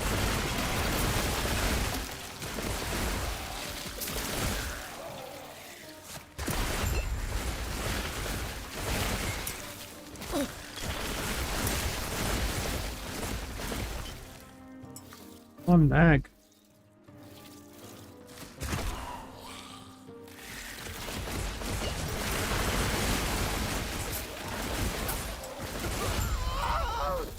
Wow, I didn't even see that guy. He just died. I guess one of my zombies jumped on him.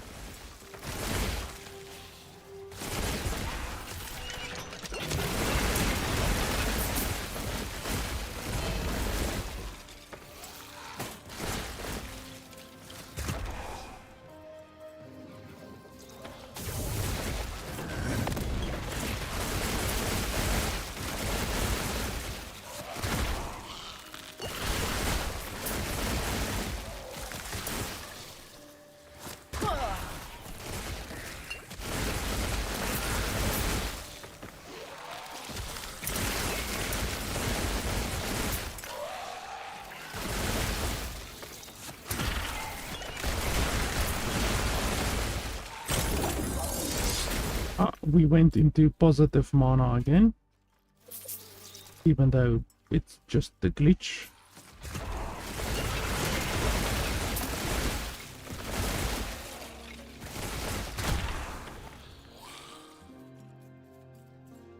Wither before.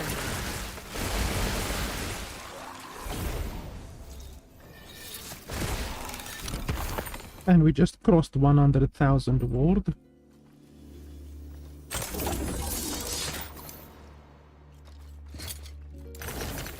Inventory is a little bit full. Let's clear it out. Yes.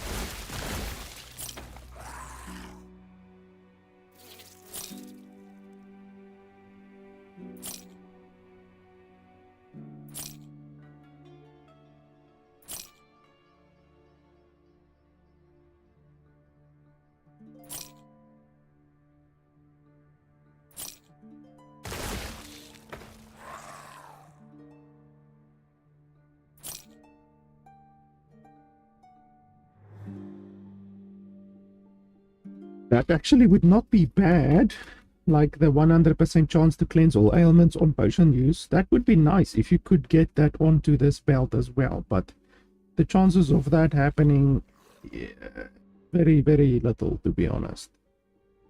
You're really gonna struggle to achieve that. It would be nice, but I think that is a pipe dream. You're not really realistically gonna be able to achieve that ever.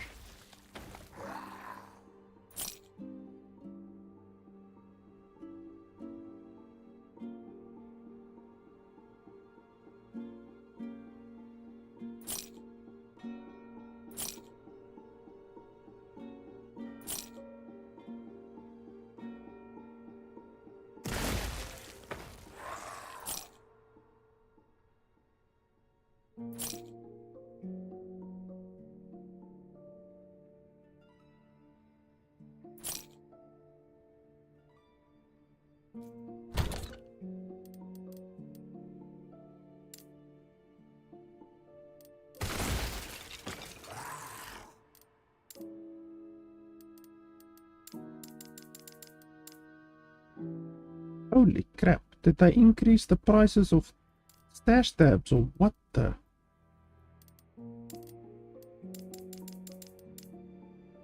Since when does it cost that much? Or am I just delusional? I really can't remember it costing 690,000.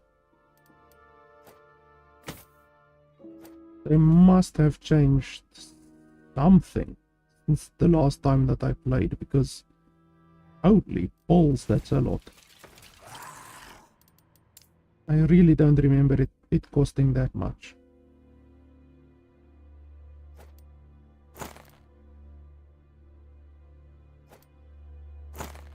I'm not aware of anything that I changed, but I'm almost certain it wasn't that much. I think it was around 400 and something the last time I checked. Bloody ridiculous. Did inflation hit the game, or what the hell? Did Altera get a little bit of inflation?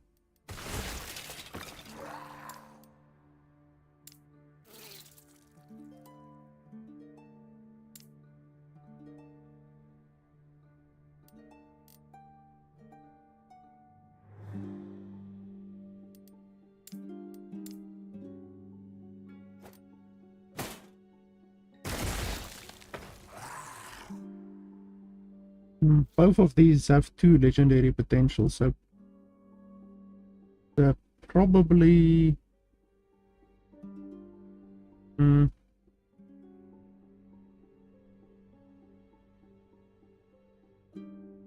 this one is worse. No, that's fine.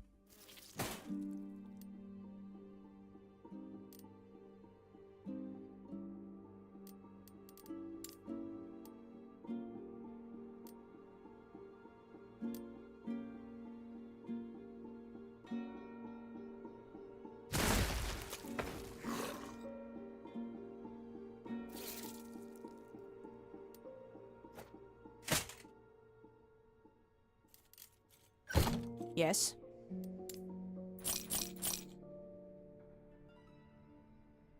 Take care.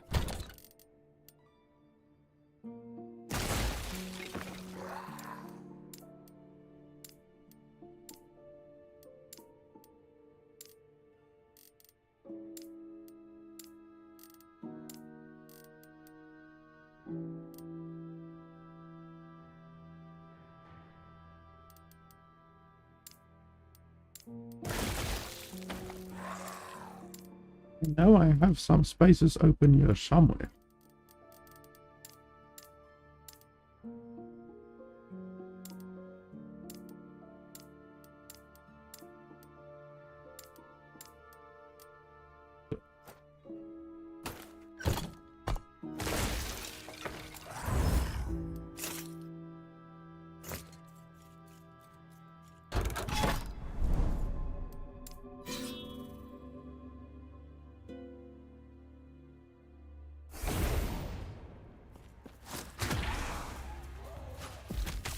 You can see we're getting 70,000 ward with each transplant now, which means our mana is probably around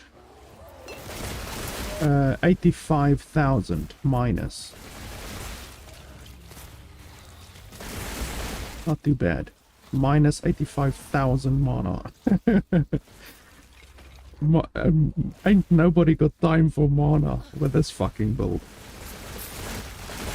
Because mana is actually a significant problem in Last Epoch due to the fact that you don't get mana potions. Like literally, the game doesn't have mana potions. So if you can have a build that doesn't care about mana, then you've got a really powerful build. I also have another build, a paladin build. I've actually previously played with it as well, and it's a spinning hammer build. So there's the one skill point in this, the spinning hammer 3, hammer of justice, or what the hell ever you call it, and that allows you to cast hammers without spending mana.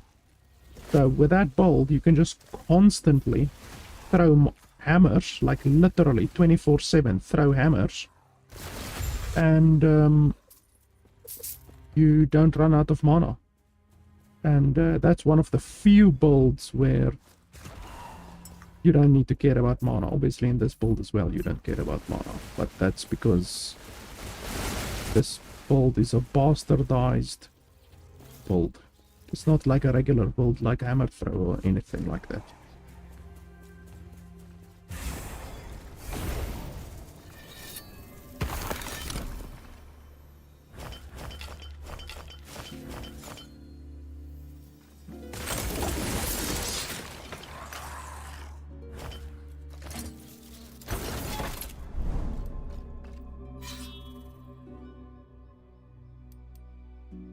Oh, there's another one over there. Holy crap.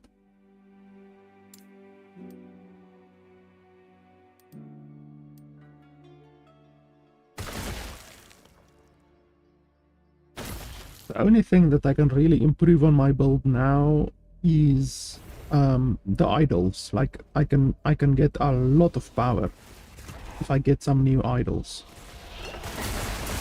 My gear, to be honest, can't really improve that much anymore. It's just really my idols for the most part.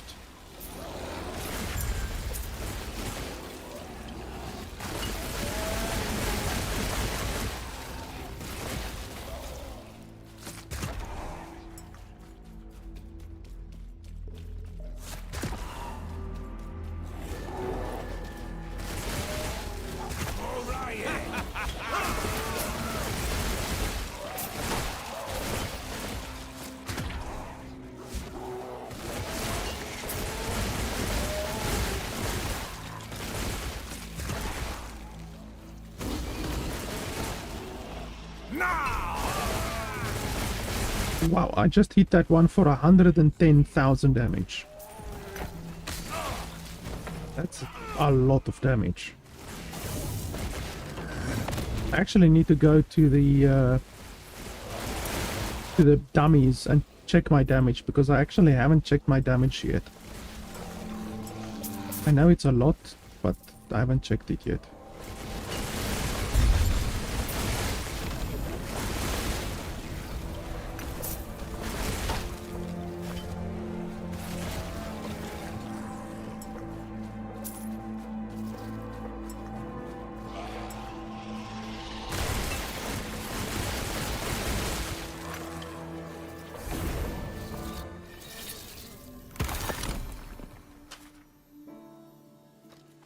We're about to level up.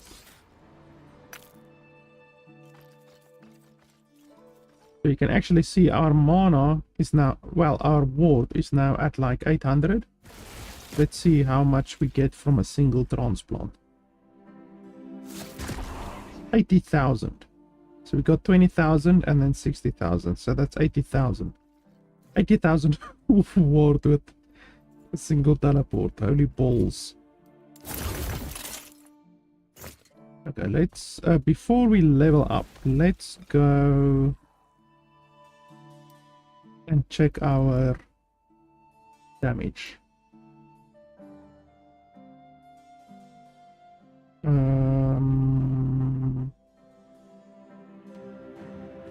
Where was it? Was it Divine Era?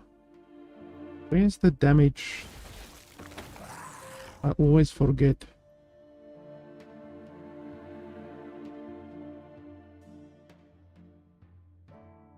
Not Temporal Sanctum. Ancient Era.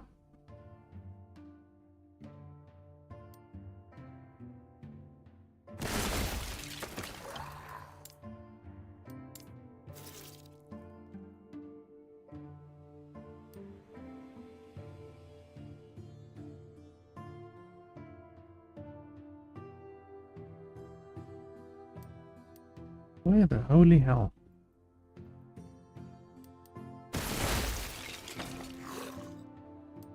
I clearly don't play this game enough if I can't even remember where the damage dummy is.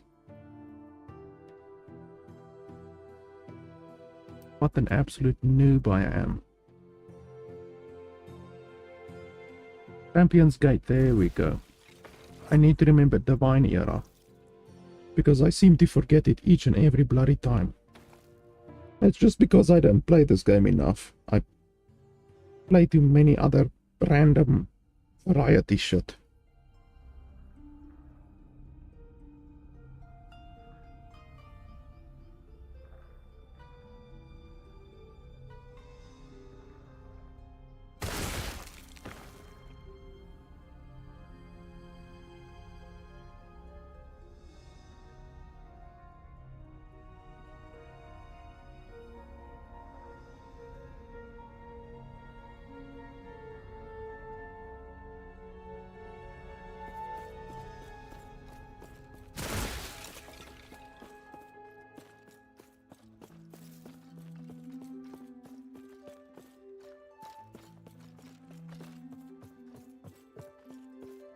So because we're doing AoE damage, we might as well stand here. And then we are gonna do Aura of Decay as well. And we're gonna do Bone Curse and Transplant.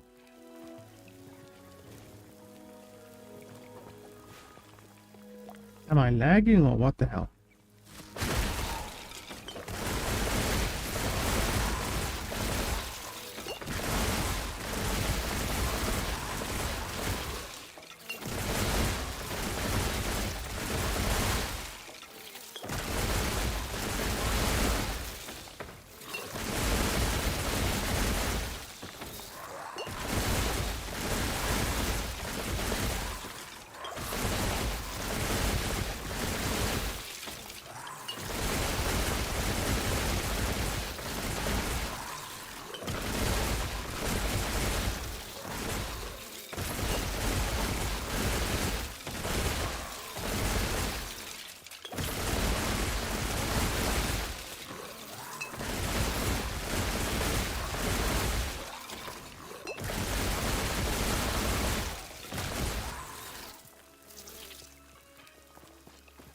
Okay, so the highest that I saw there was 470,000.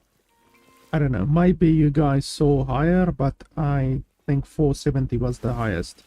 I would have to go look on the replay as well. I will look on the replay and then slow down to see exactly how much. But yeah, that's a lot of damage. Like, that's really a lot of damage. The most damage that I've ever done with a build probably was my previous Flame Wraith build. I had a Flame Wraith build that I did probably close to a year ago or so. And that build was really powerful. And the highest damage that I got there was 120,000. So this 470, at least 470, would indicate that this build has at least 4 times the damage of that build. But this build also has a lot more AoE than the other build. The other build was more of a single target build.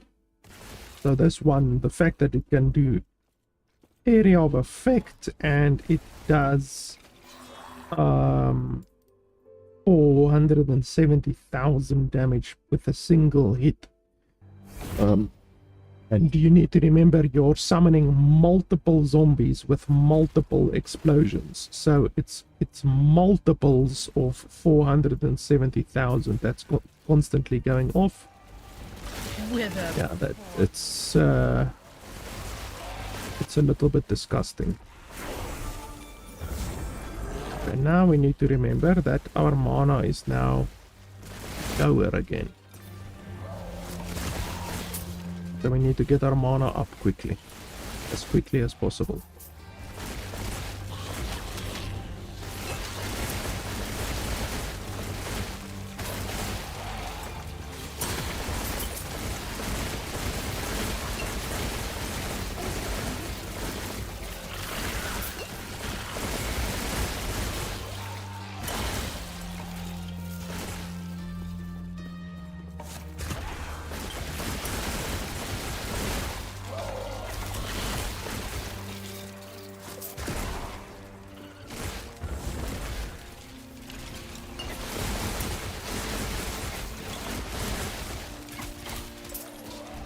Heck.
Let's just quickly sort my stuff out. Increase cold damage over time. Converted to fire. Yeah, that doesn't help.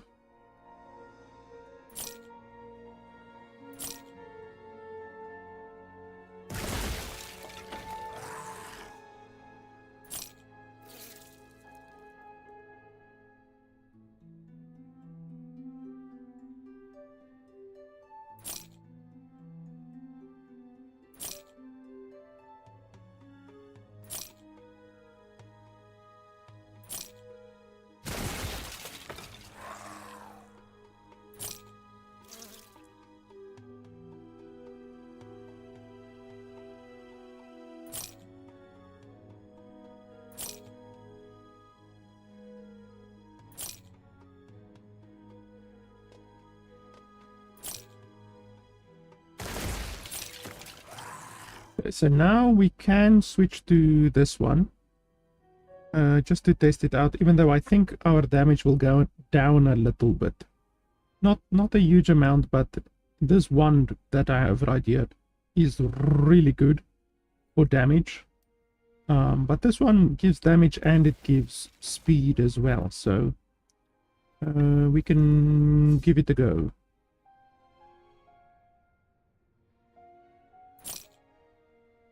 If I see that we have a significant amount of less damage, then I will go back to the other one. But it shouldn't be too bad.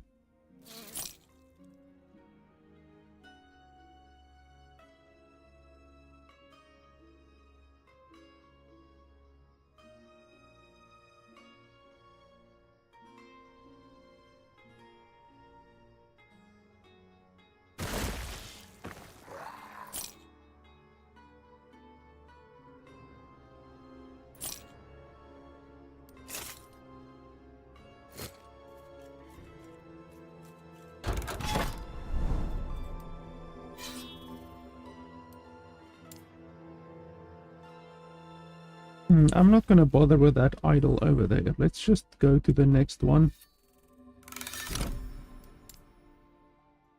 Get it out of the way.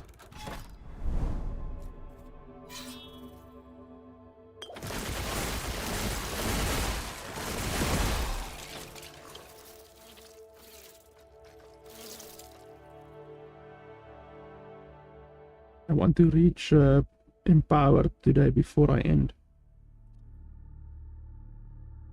Even though I'm actually a little bit sleepy. It's 6:30 in the morning.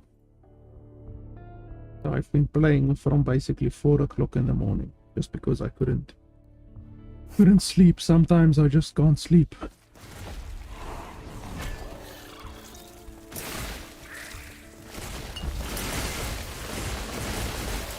So our movement speed will be significantly better now with this Chrono Warp wand. And also we will be able to transplant faster, which means we will be able to get more ward. A lot more ward, in fact.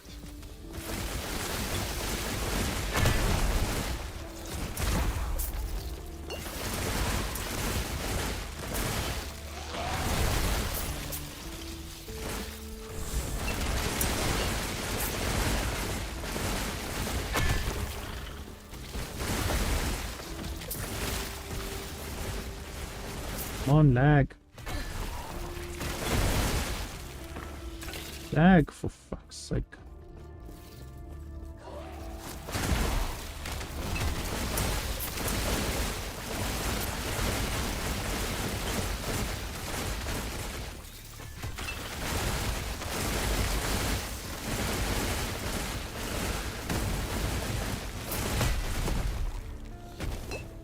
Lag, and we are waiting.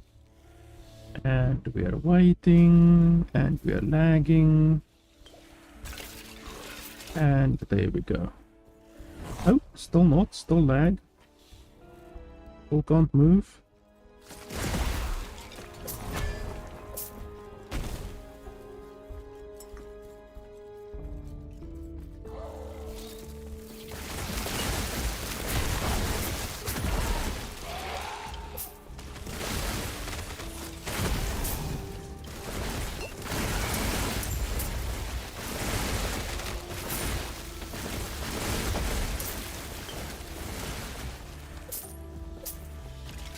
Pick up the fucking gold.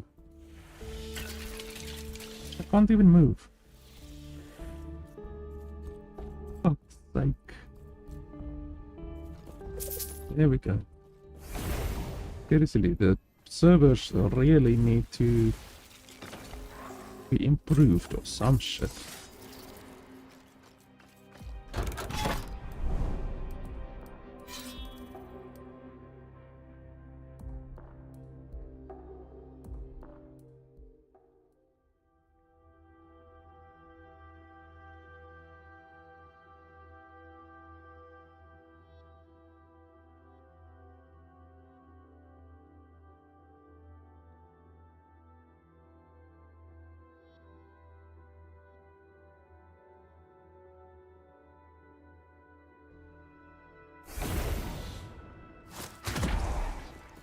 We're getting about 12,000 per warp.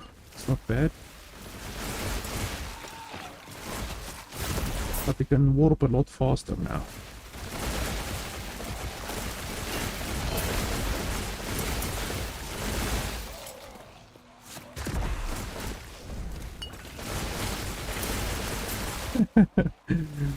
They're just melting. Never gets old just being able to walk right through enemies, even if they're bosses, like mini bosses. Just boom, dead. Zero effort.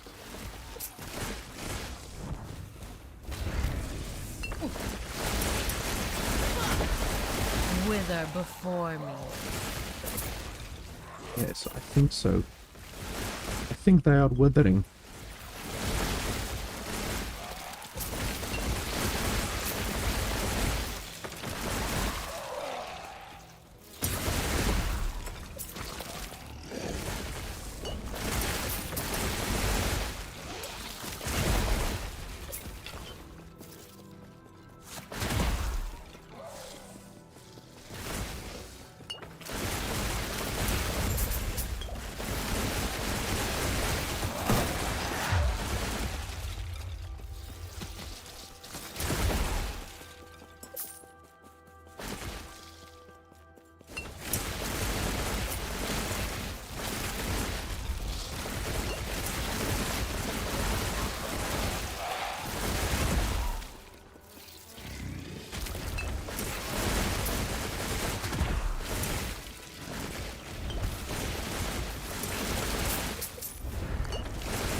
I don't think this wand that I have right now gives me more damage than the other one, but it does give us a lot more movement speed and a lot more ward.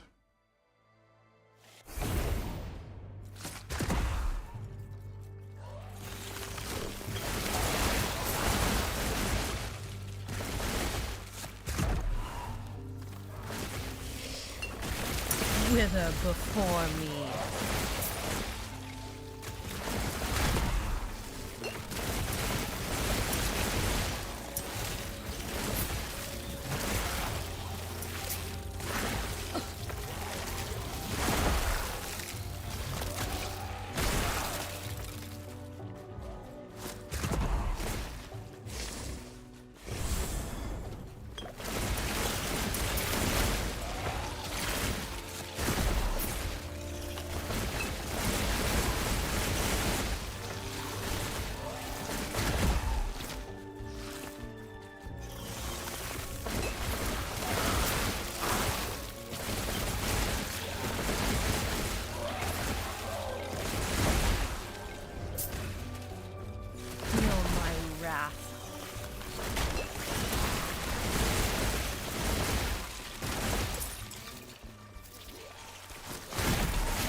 Spirit Plague. Unfortunately, we don't use Spirit Plague. We do use volatile zombies.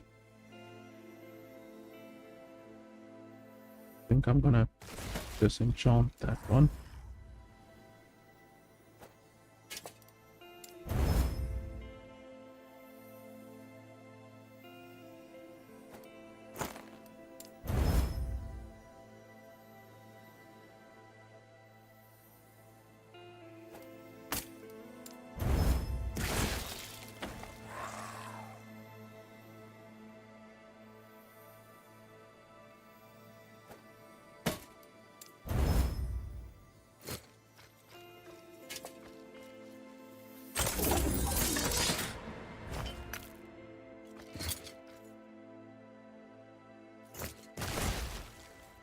Yes.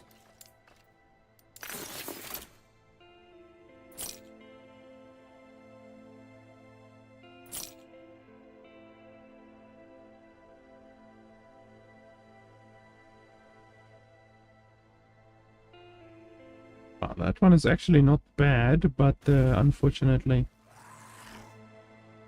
the volatile zombies is only tier 4. The one on my belt is tier 6.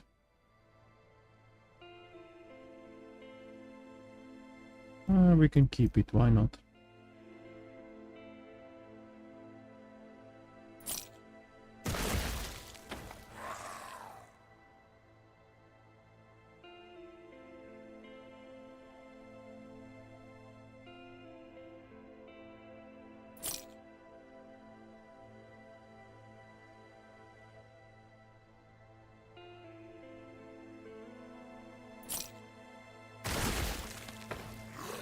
Take care. Let's clear my inventory a little bit.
Yes.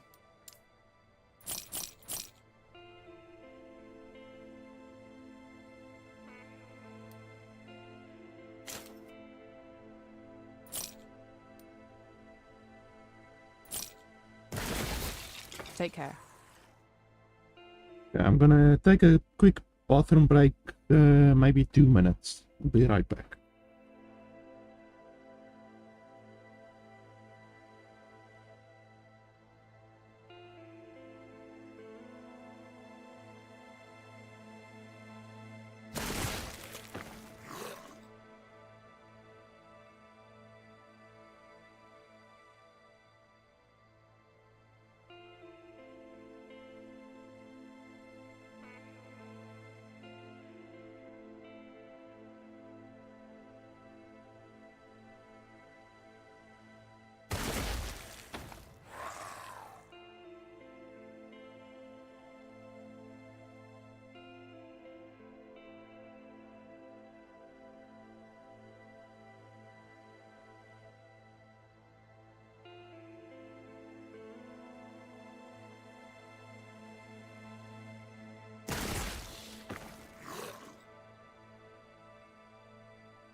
Let's go do Julra, I think.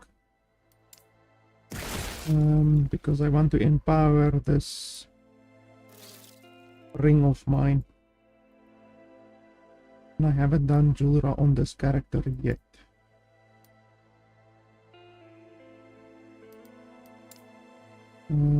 Timeless, there we go. I think, like, even though I'm only level 83 right now, I definitely think I will be able to do Julra tier 4 even though we first have to work our way up to tier 4. But it shouldn't take too long. It would take maybe an hour to reach Julra tier 4.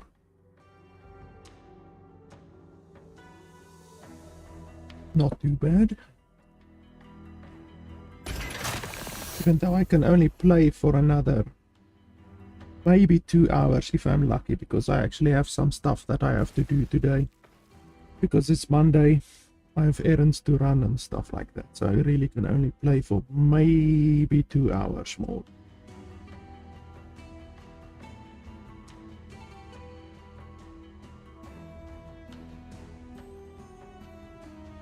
But I'll obviously be playing a shitload more over the next couple of days, and then also I expect to do a couple of sponsored streams as well on the 21st and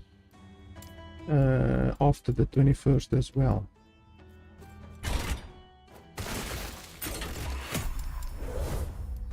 Oh, I've done the first one. Okay, that's fine. That actually is going to save us a little bit of time then. Won't take as long as I thought then. Intruders? A waste of time. Even though I haven't done this boss in quite some time. So I hope I don't fuck up the mechanics. We jump past there. You actually used to be able to jump past this, like back maybe more than a year ago, with the mage specifically. You were able to jump past these gates by teleporting. But I guess they fixed that, maybe.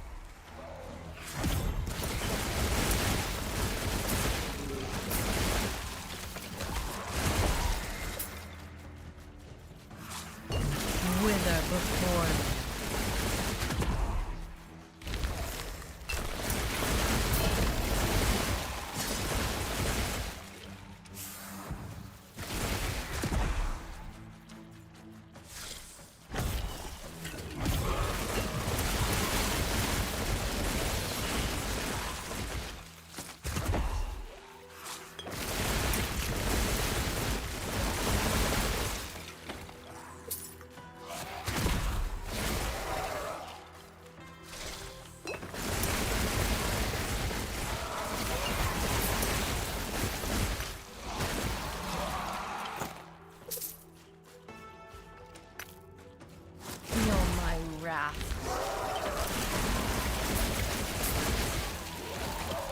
Wither before me.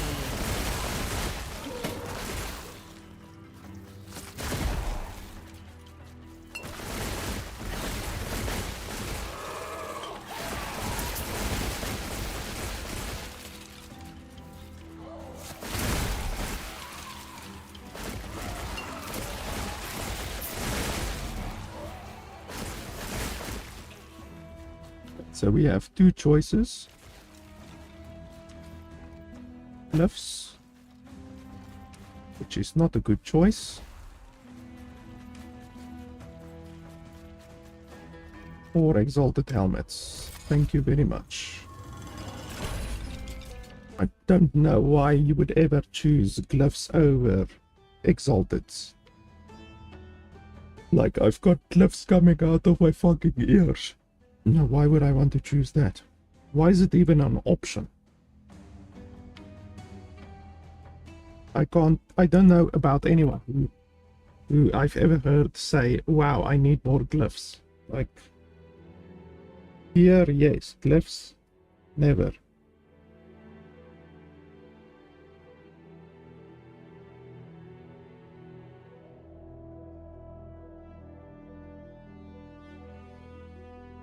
Unfortunately, this loading screen is a long loading screen. It has always been a long loading screen.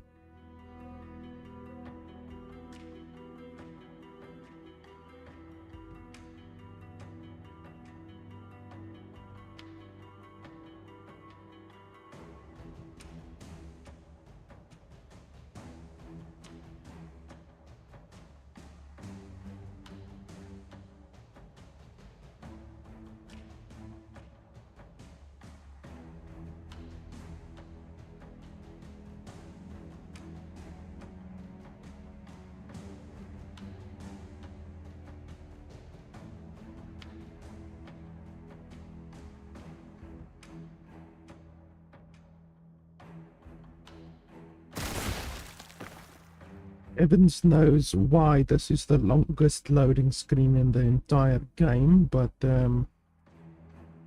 it has always been that way.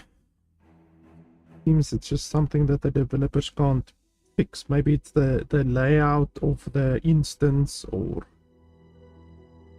maybe the assets in the area are very high quality or something like that. Able to command time here. Unless...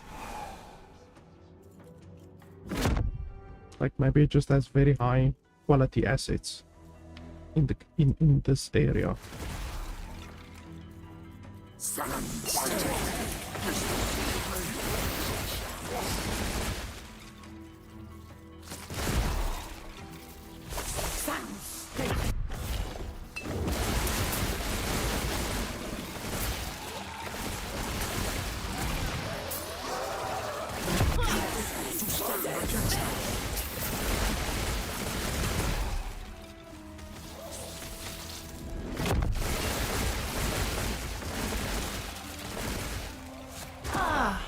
It all makes sense now.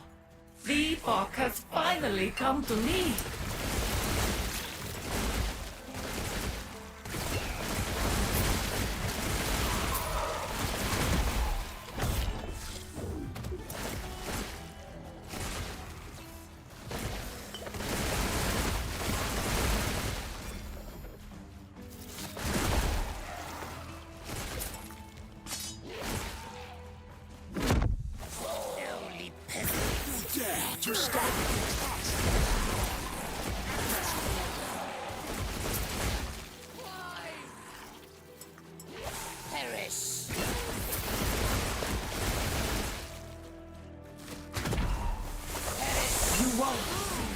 That was a shitload. Normally you don't get big groups as big as that.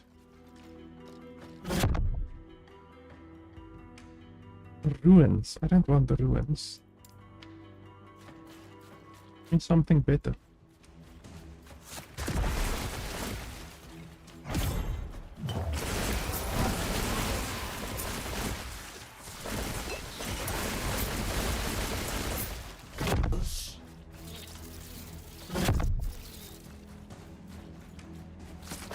Okay, we will take the ruins thing. Unless we can go down even further. Nope. Ruins is really stupid.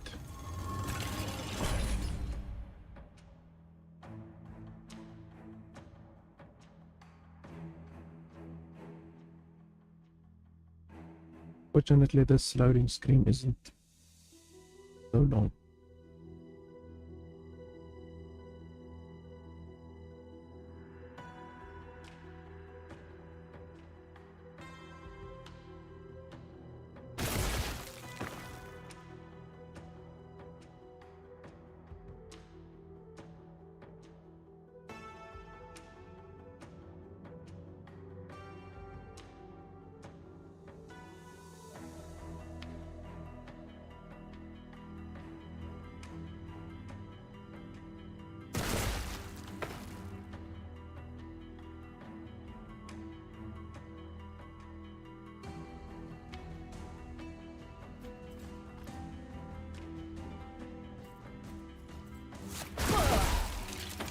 30,000 per warp isn't too bad. We should be fine with that. The Epoch! I will have it! Oh! Still so much! How long was that? Like 1.5 seconds? Fucking hell.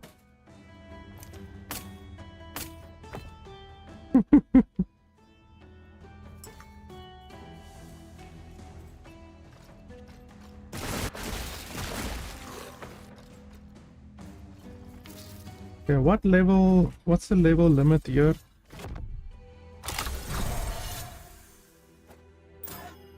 $65, for fuck's sakes, and this thing is 66. Okay. What else are we gonna take then? Anything below 66. Legendary protein. Yeah, so let's have a look. I have another ring like this, but it doesn't have any legendary potential, unfortunately.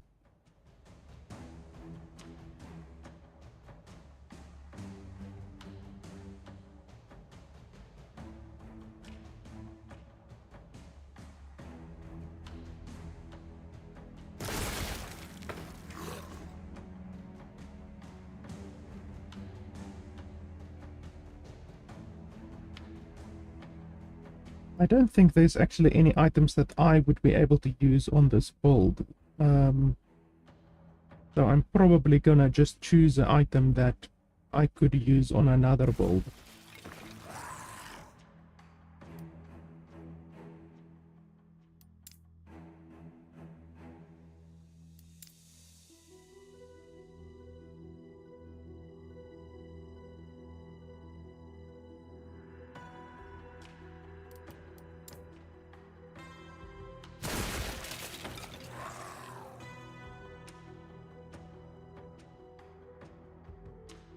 I obviously want something with at least 2 legendary potential, I would say. That one has 3 legendary potential. But it's not a particularly good item.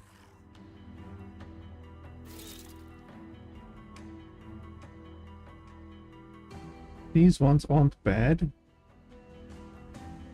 Can maybe take that one, maybe. That one has 2 legendary potential as well.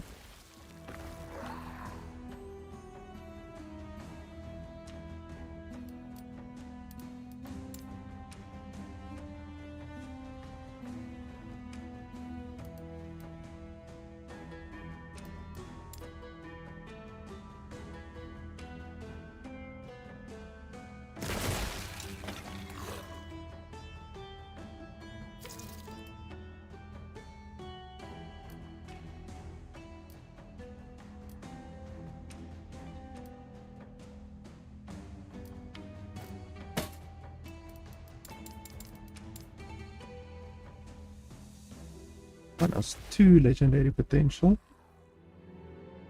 Not terrible.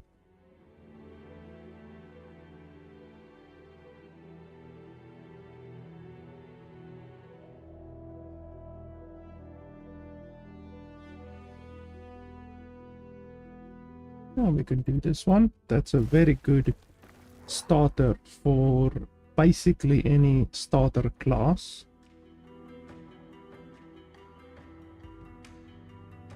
This one is very good, but it only has 1 legendary potential.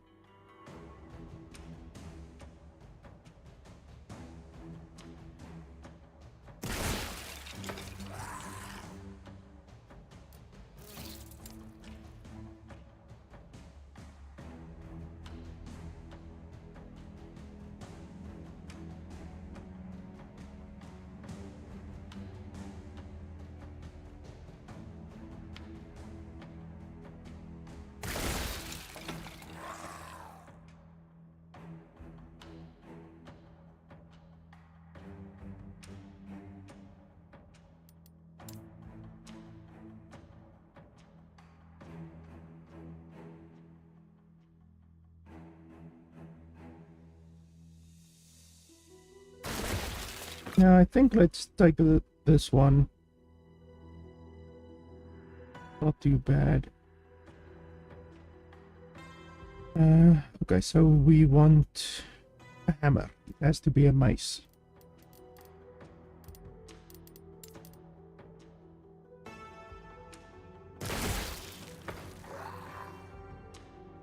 I don't think you can use it any two-hander.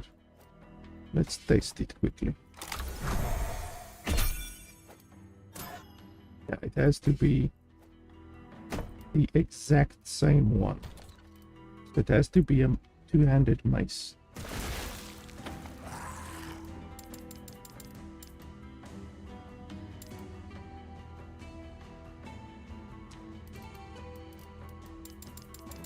Let's quickly search for one and then we can do another run.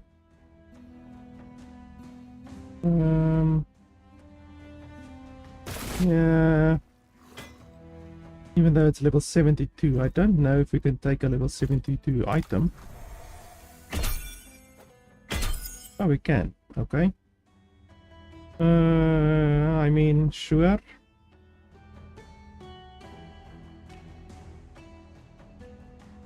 Yeah, sure, why not? Boom.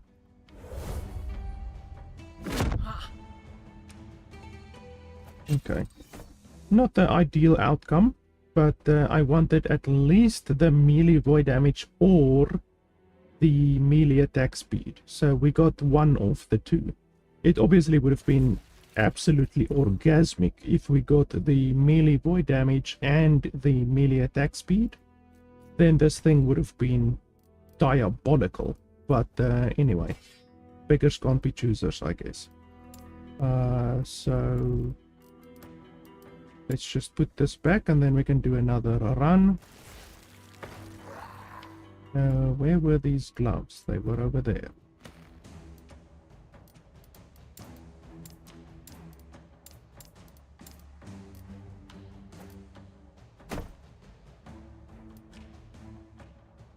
And then this.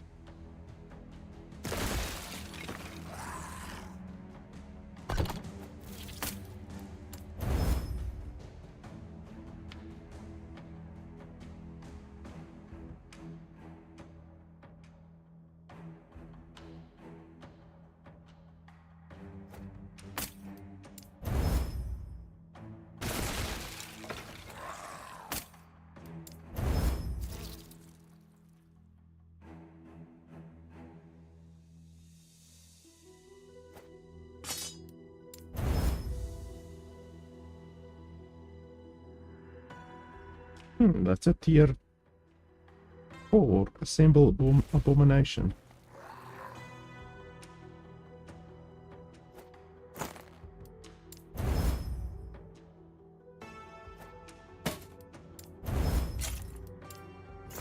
Okay, so that's fine.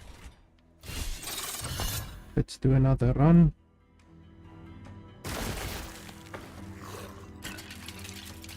This time we can do tier 3 and then after that we do tier 4. Considering how quickly we killed tier 2 Julra, I don't think tier 3 or tier 4 Julra will give us many issues. Maybe tier 4 Julra we will have to do a little bit of the mechanics, like we'll have to do a little bit of dodging, but if you have enough ward, you can actually survive that hit. The hit of the scene transition. You can actually survive that hit. You just need a lot of ward. Which we will have. We will have a lot of ward. Trust me.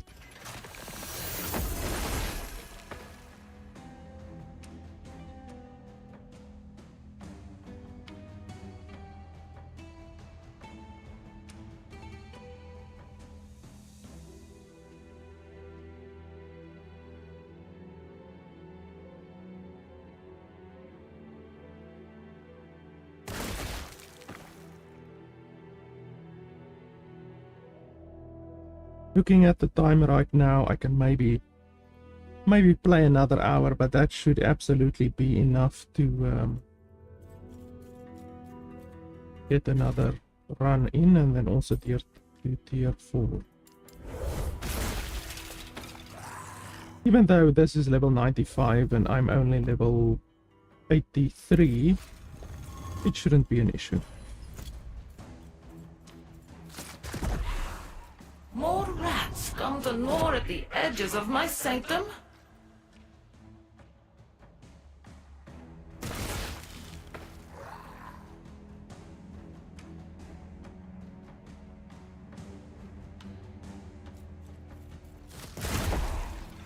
You are watching a broken build, a little bit broken.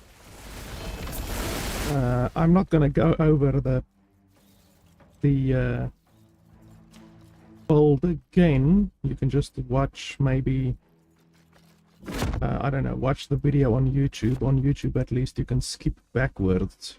On Twitch unfortunately it's not so easy to skip backwards, but at the beginning of today's stream I did explain the full build. It's really quite an interesting build.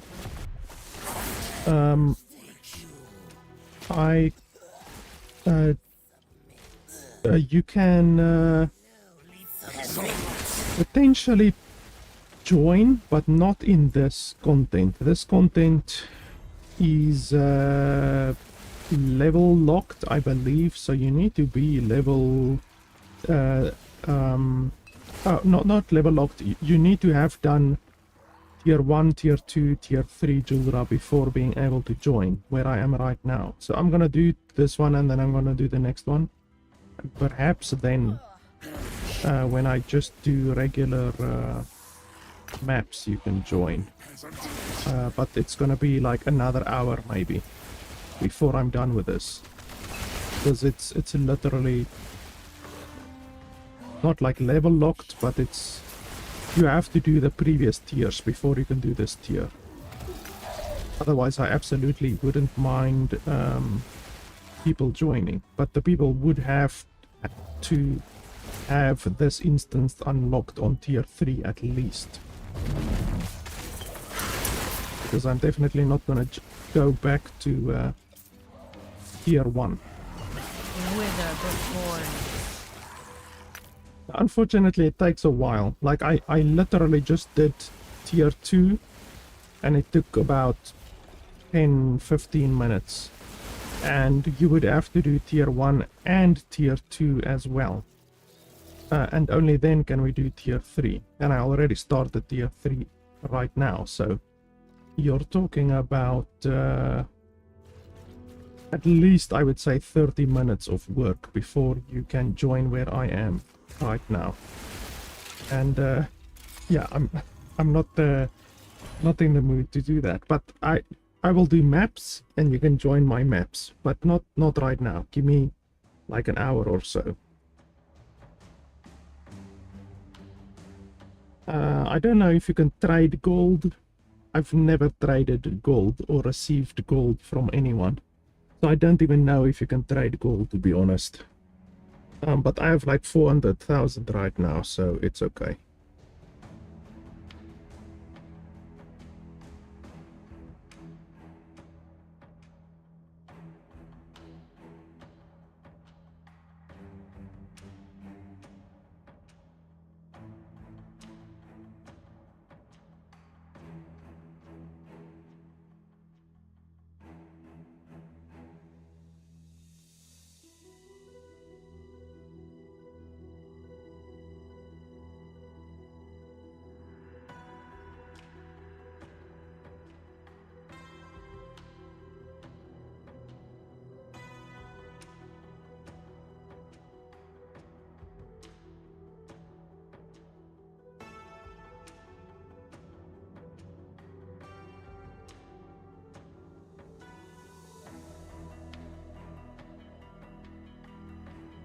Once again, this is the longest bloody loading screen in the entire game.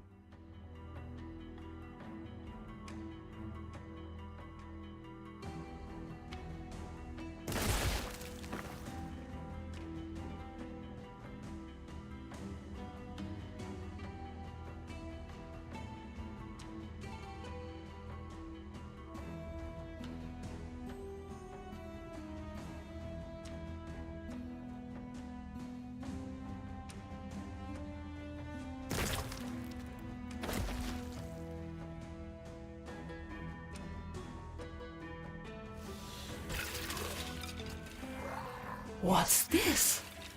How are they manipulating time? Could it be?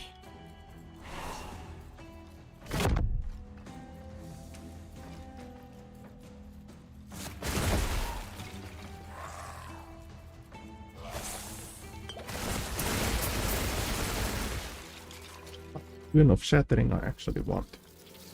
Feel my Something that's wrath. actually useful.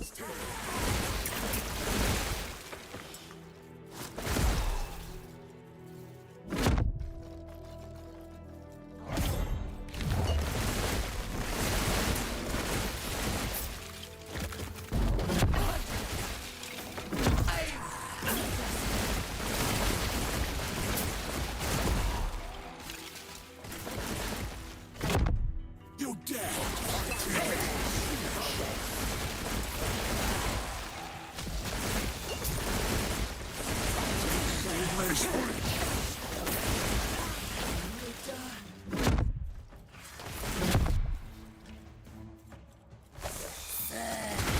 Lowly peasant.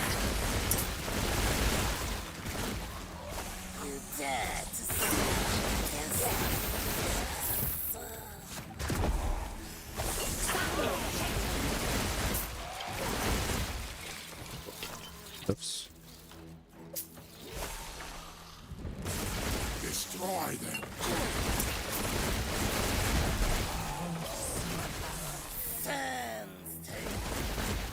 You dare to stand against You carry the Epoch then? Fool like you has no use for it.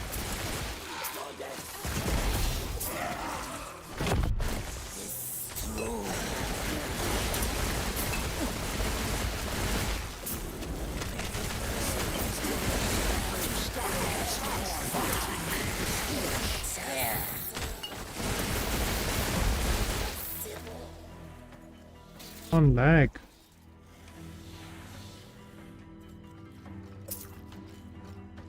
Bloody hell.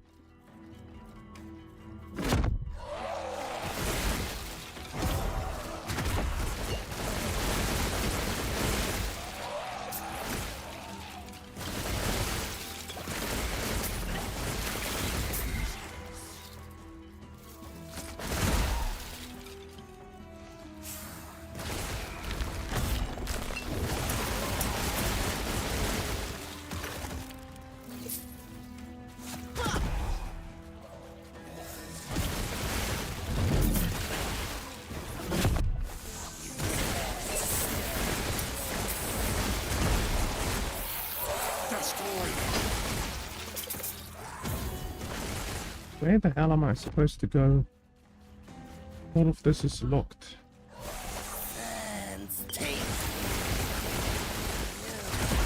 take you.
Build my ward up a little bit.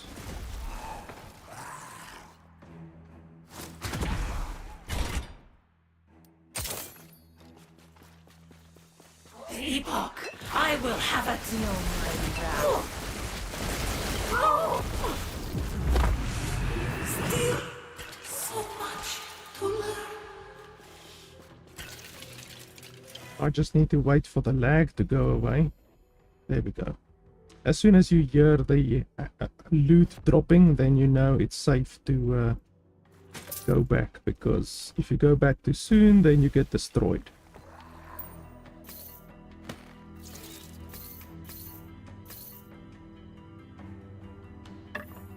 Okay, good. That was tier 3 Julra.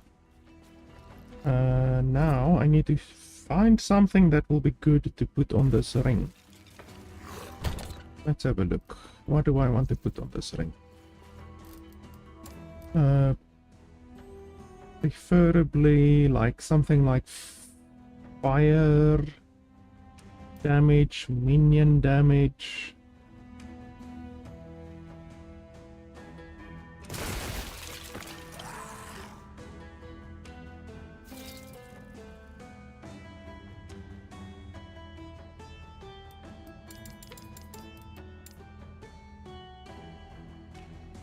Critical strike chance won't be bad. Elemental damage is nice. Intelligence will be nice as well.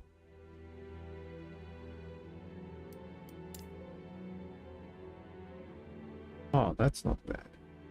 Elemental damage, critical strike chance. We can maybe take that one.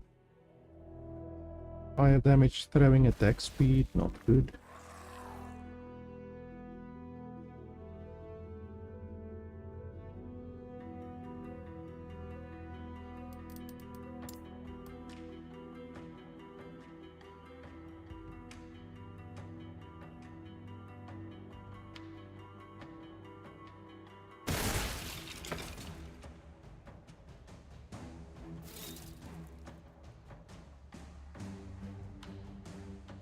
Intelligence, healing effectiveness. No, healing effectiveness is useless.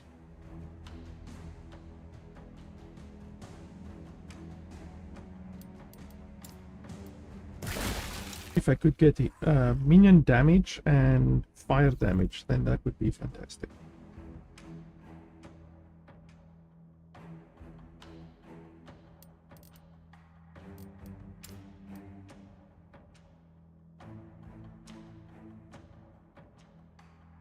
That's fire damage.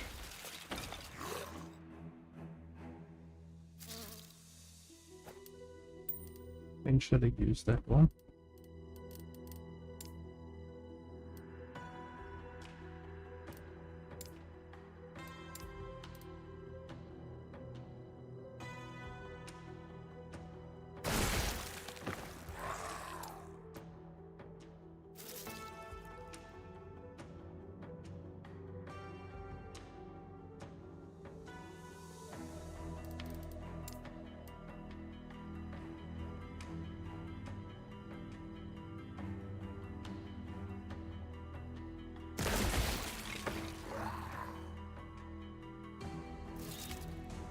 This one is not bad.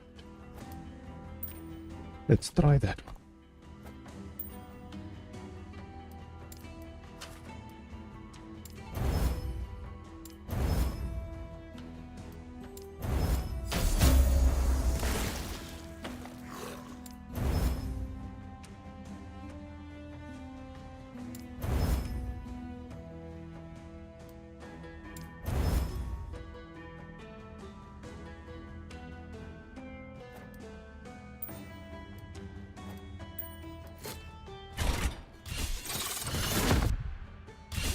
So, you're probably relatively new to the game.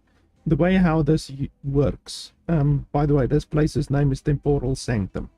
So you come over here, you run through this entire place, you kill the boss, then you can take a unique item with legendary potential. So you see there, this one says a legendary potential 2. You get legendary potential 1, 2, 3, and 4. 4 is extremely rare. I've only ever picked up 2 items that have legendary potential 4, and I have over probably 2,000 hours in the game. So that gives you an idea of how rare legendary potential 4 is. So this one has legendary potential 2. and you put it in there. Essentially what the legendary potential means is it is able to absorb aspects, and if it has 2 legendary potential, it can absorb 2 aspects. If it has 1 legendary potential, it can absorb 1 aspect. So it absorbs a random modifier from a purple item, but you have to put the same purple item in. So this is a ring, so you have to put in another ring. You can't put in an amulet or anything like that. It doesn't allow you to put in an amulet or anything else. So you have to put in 2 of the same items, and then now this item will absorb either the 7 intelligence or the 69 elemental damage or the 44 physical resistance or the 59 increased health regeneration. So let's hope that it absorbs the elemental damage and the intelligence, because that is what I want.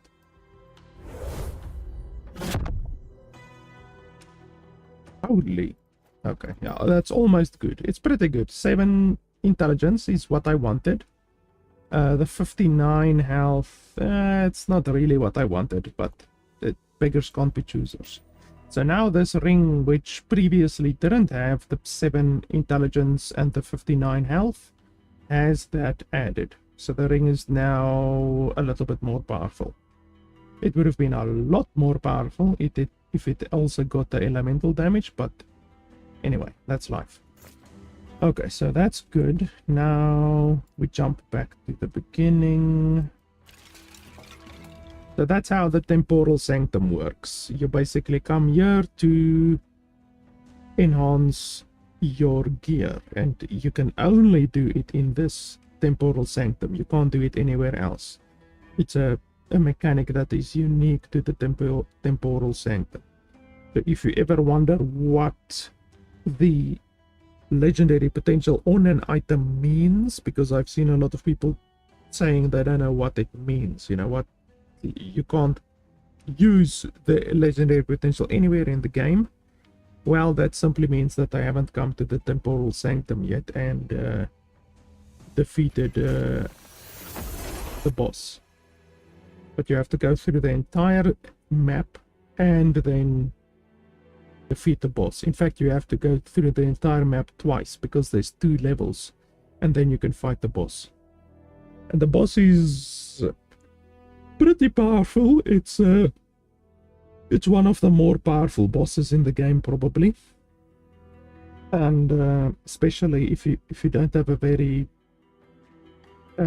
defensive character, because Ulra, who is the final boss in the map, she does an ability which is like an ice attack, which is like a cone of ice, and that bloody ability does a lot of damage. So a lot of people come here and then they get killed in a single hit by that thing.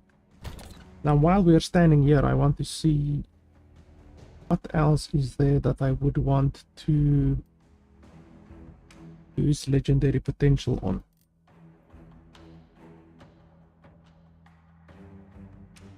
Because not sure what I want. What I want to do next. This one has 2 legendary potential. That's not bad. We can definitely do that one, maybe. Even though it's a pretty low level item.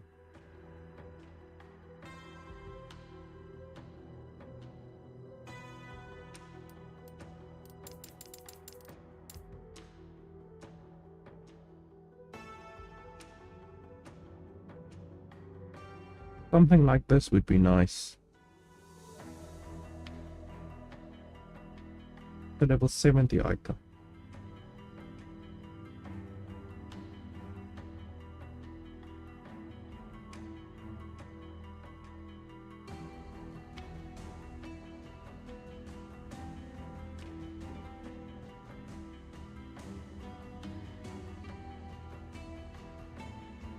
How much does Frostbite stack actually?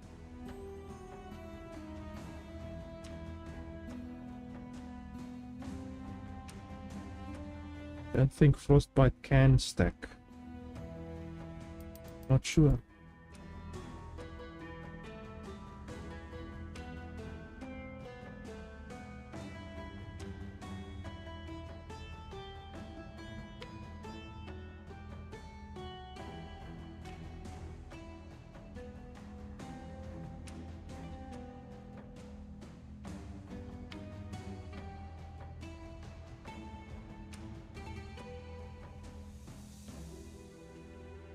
we could do this one, even though it's not particularly good.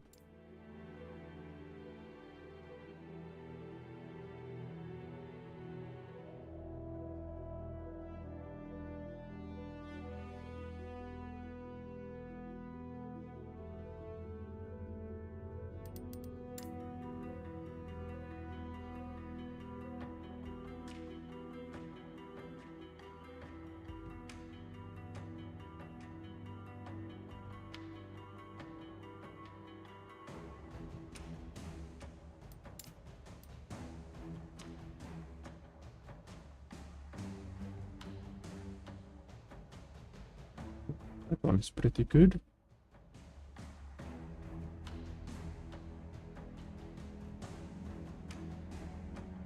Now let's do that one.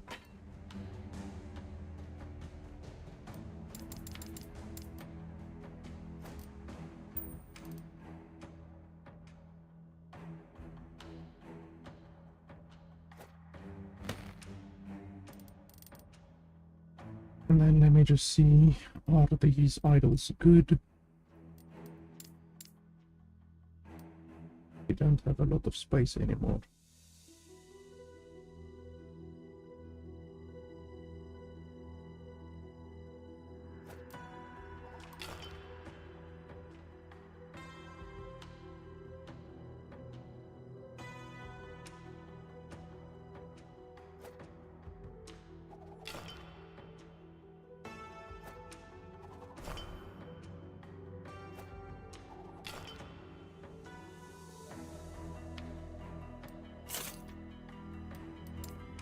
Yeah, that's fine. So, you come over here, you have to give a temporal sanctum key, which you get randomly from just doing content in the game. They enter sanctum, and then the very first time that you come here, you can only do tier 1. Once you've completed tier 1, which is level 55 difficulty, you can then do tier 2. Tier 2 is level 80. Once you've done that, you can do tier 3. Tier 3 is level 95. And then you can do tier 4. Tier 4 is the most difficult, basically the most difficult content in the entire game. And that is level 100. So you can see there, enemies deal 140% extra damage and 120% extra health. So it's basically the most difficult content in the game. Unless you're talking about corruption, like obviously if you do level 2000 corruption map, then those enemies will be more powerful. But They cannot reach me. apart from corruption maps, this content is the most difficult in the game. We're quickly gonna run through this, and then we can continue to do maps.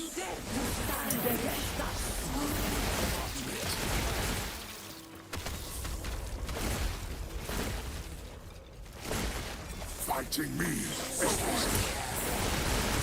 I just heard an item drop. Unfortunately, epic items are not shown on the map, so you have to listen for the drop. You've made a good me.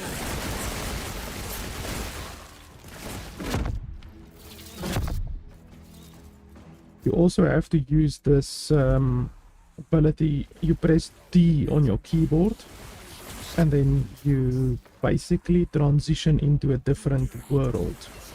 And it's a unique mechanic that is unique to this temporal sanctum. So you press D and then you basically teleport into a different world. And you have to do that in order to get past these gates. Gates over here, you press D and then you can go through Feel my sometimes. wrath. If you can't go through, then you have to find another gate.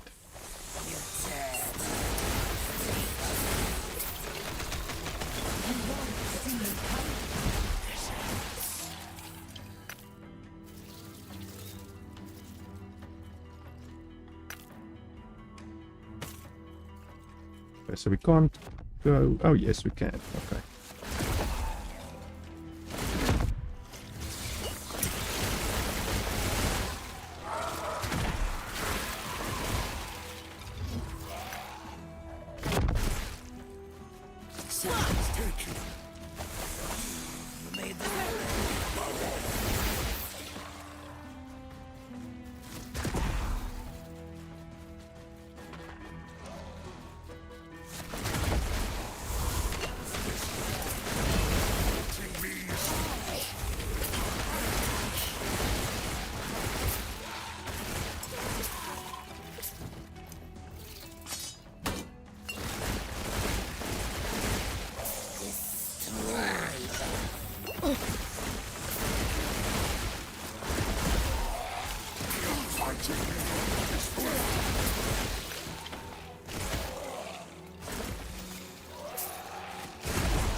And the way that this the map layout works is you have to run it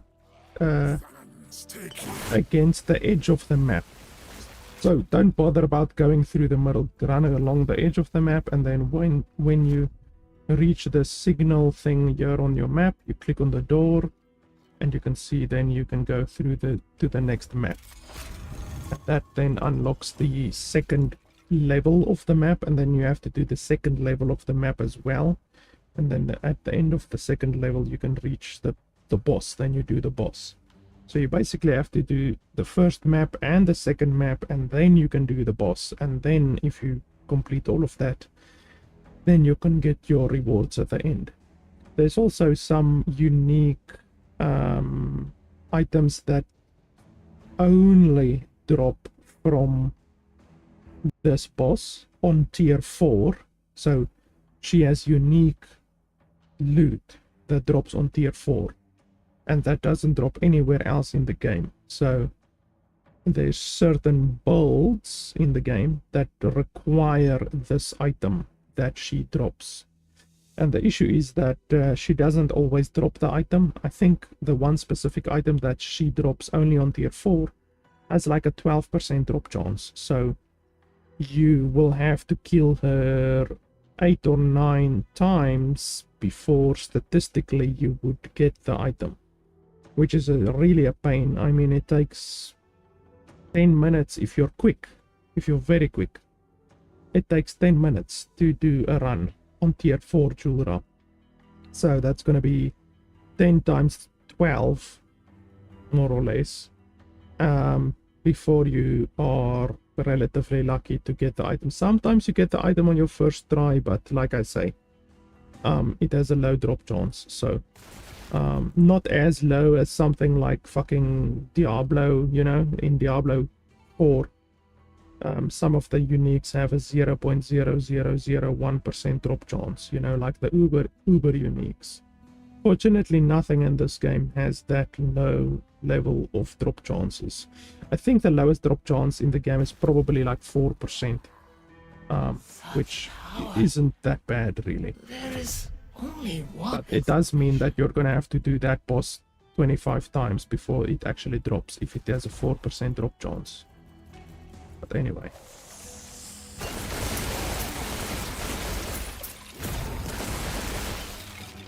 Doesn't fit in inventory. Holy crap, did I pick up that many stuff? Okay, well that one is good, but I want the skeleton shards.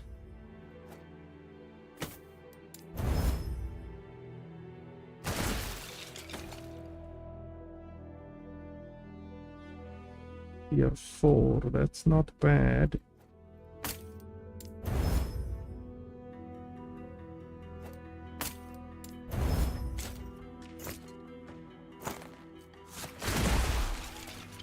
Destroy this.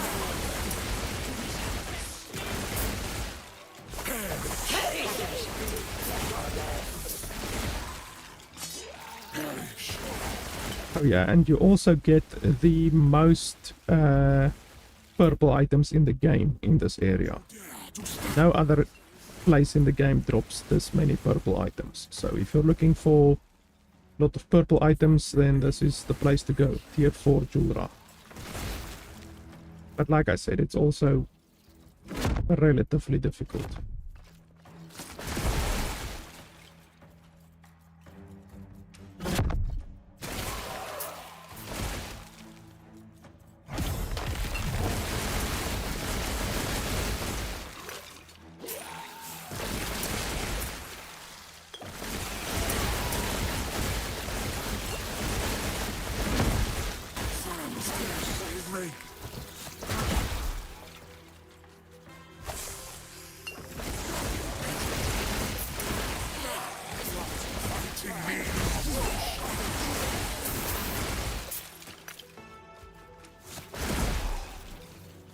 You dare to stand? Perish.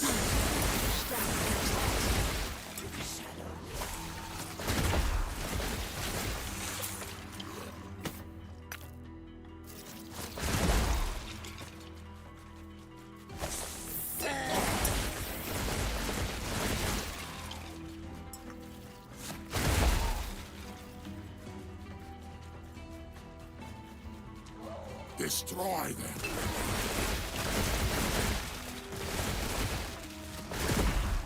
Destroy them, lowly.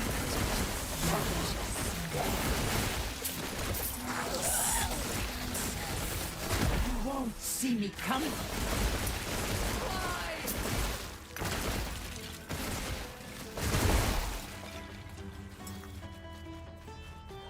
Fighting me.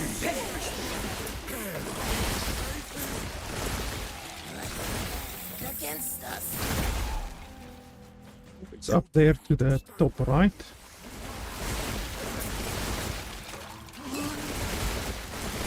Sons of men to the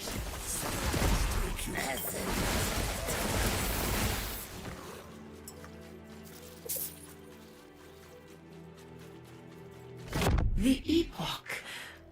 Finally, I will have its power. So now with the modifiers that I have chosen, Tulra is gonna have like quadruple the amount of damage and health that she is supposed to have, which just makes it more difficult, but it shouldn't be too bad. Let's see if we can kill her under 10 seconds.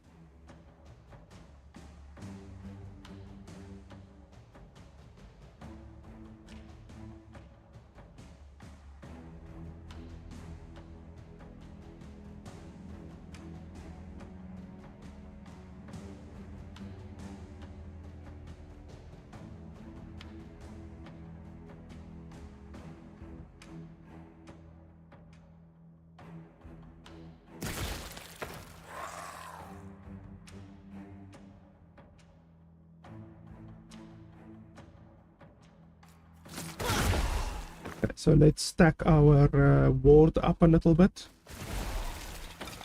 Gonna need it. Even though usually to beat her, 20,000 ward is enough. But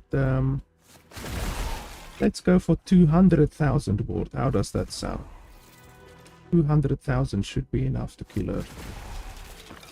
Oh, I don't even have my bloody aura on. I completely forgot about that. We should be at 200,000 ward now.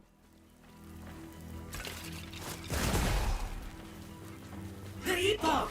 I will have it!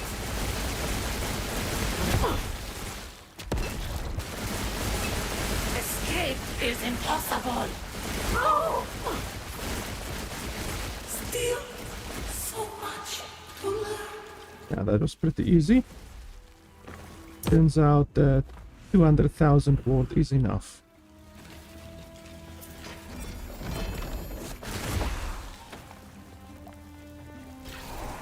The lag is really bad, but even if we lag a lot and we get caught in an attack or something like that, with 200,000 ward, she's not going to be able to kill you in one hit.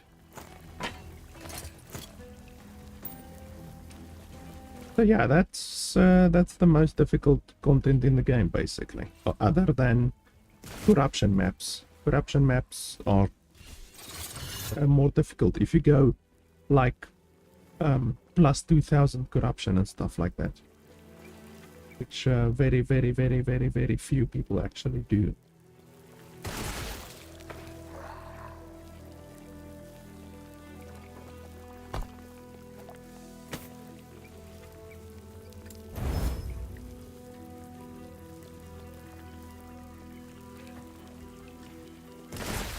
Okay, so now we want the axe, a good axe.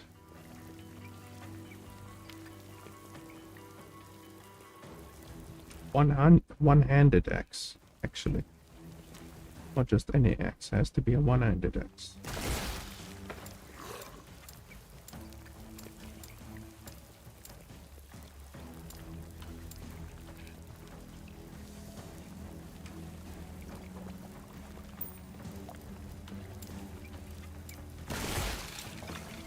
Really need bloody place.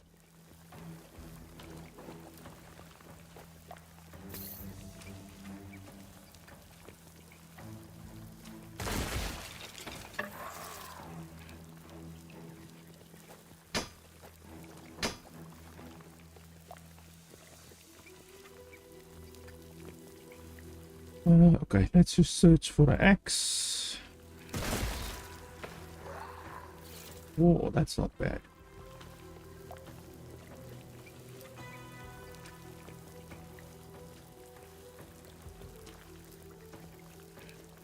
Yeah, we can take that one. And we just add something good. Critical strike multiplier won't be bad. Fire penetration, so we can maybe add fire. Really fire damage. Or we can just go for like critical strike chance, that's also generally good. Melee damage is also always good.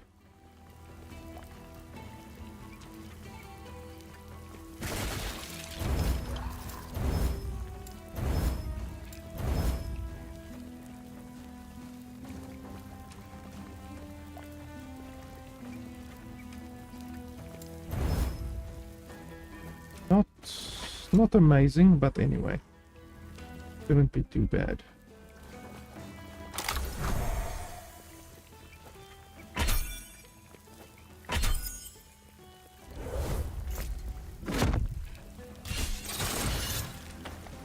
Okay, at least we got the increased melee attack speed. Pretty good. So now I can use it on my primalist.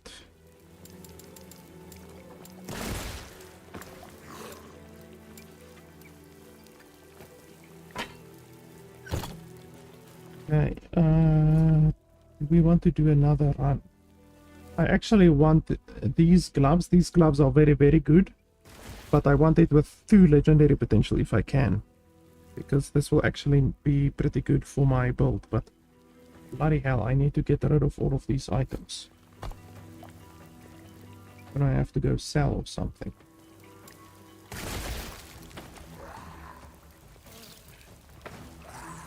But yeah, being able to kill Julra in under 10 seconds, tier 4 Julra, that's pretty spicy. I did have a build previously, a rogue build with spinning blades that was able to kill her in like 40 seconds most of the time. But it was a very squishy build. And this build cannot die. And as we see, can kill Julra in 10 seconds. So I would say that's an improvement at least.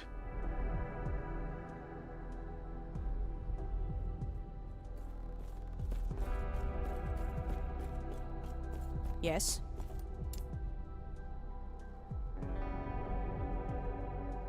We can disenchant that.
Follow your feet.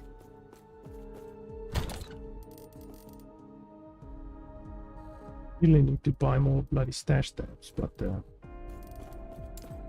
I'm too poor right now.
No, inventory management is not the most exciting thing to watch, but it's part of the game, it has to be done.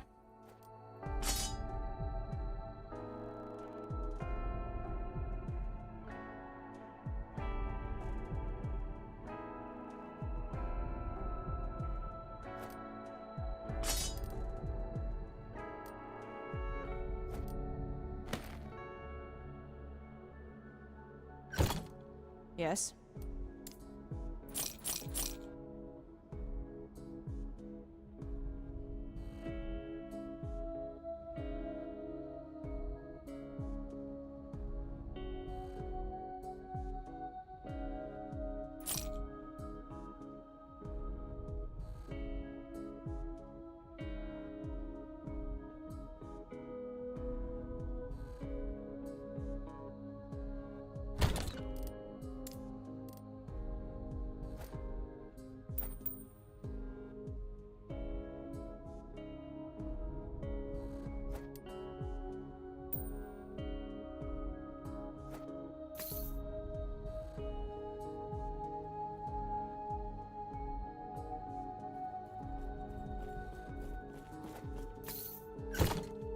Yes?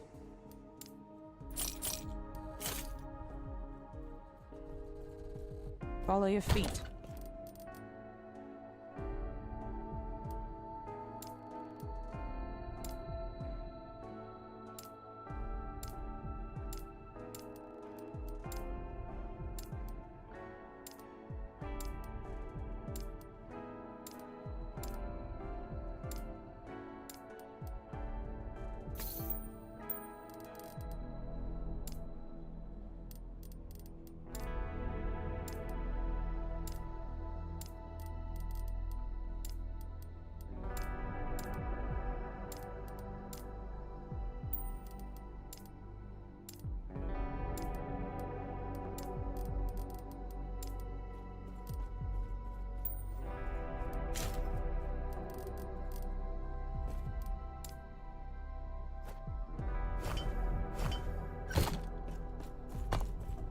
We can do more. We can do another run. Why not? I think I'm gonna do this until I end. I have to end in like 30 minutes in anyway. So we can maybe get in like two runs maybe. And then tomorrow, depending on your time zone, tomorrow the game is going to be off for 24 hours. So I won't be able to stream during that time, but not the end of the world. I think we did pretty good today, and then I might be able to get in another stream before the downtime, the 24 hours downtime. And then yeah, after that it will be the 21st, and we will play with the new content, the new release, obviously. I don't know if I want to play this class or if I want to play the new Falconer or the new Warlock. I mean, this is the Warlock, basically. You know, I literally just need to go over here and add Warlock points, even though, as we've already seen, I don't think the Warlock is going to be as powerful as this build is. But yeah, we will see. I need a key.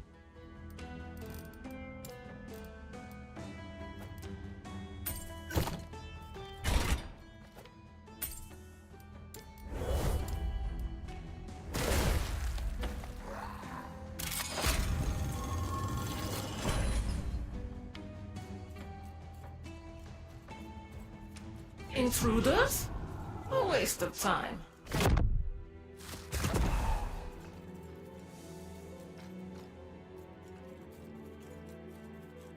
Feel my wrath. Take it.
You dare to stand.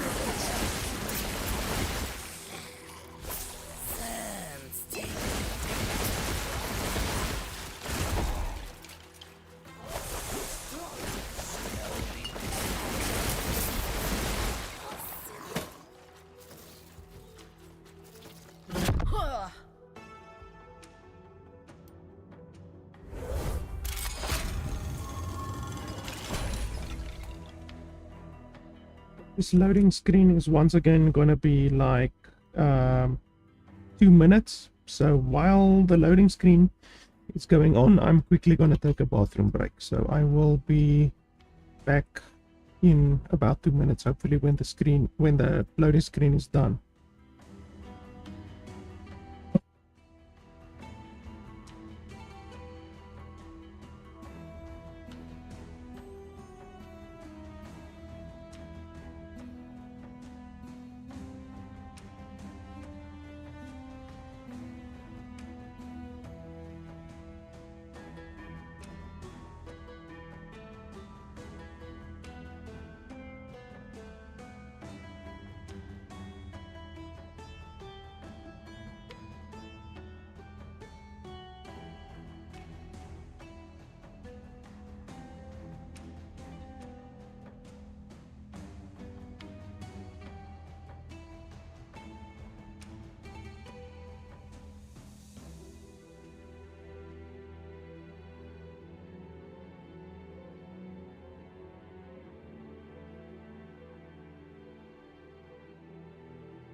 What's this? How are they manipulating time? Could it be?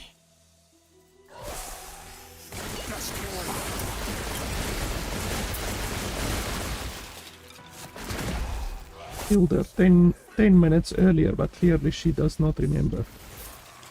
Wow, that's a lot. Holy balls. 39 throwing damage. That is the most throwing damage that I've ever seen on an item.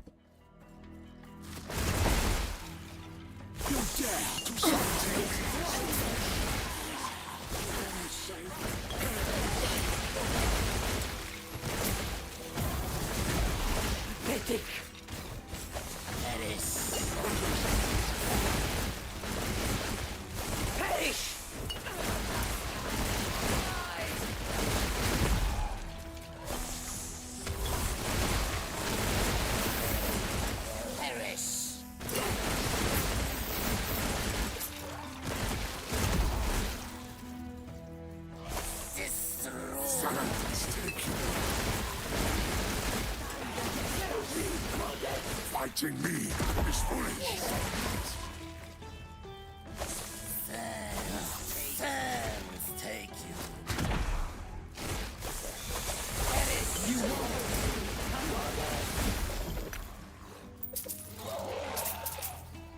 Sands take you.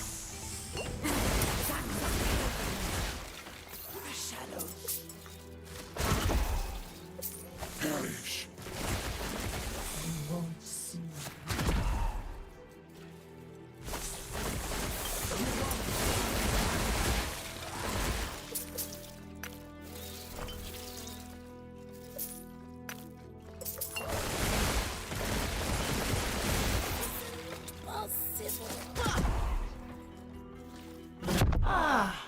It all makes sense now.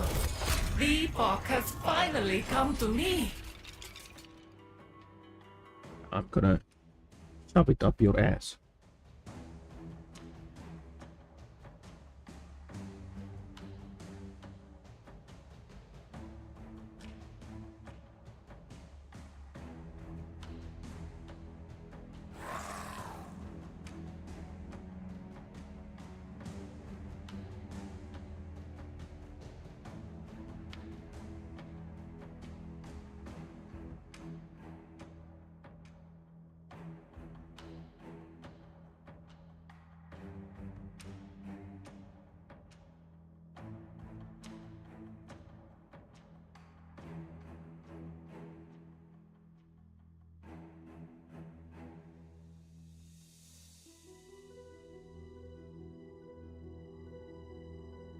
If these loading screens didn't take like bloody 4 minutes for both of them, then you would be able to do these so much quicker. Feel my wrath. And let's stack our ward a little bit. We're getting 50,000 ward per jump.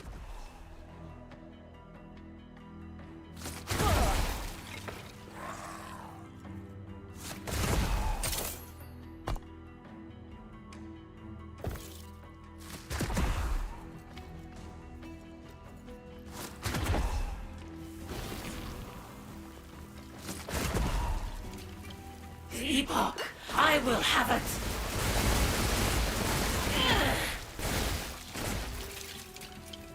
Escape is impossible.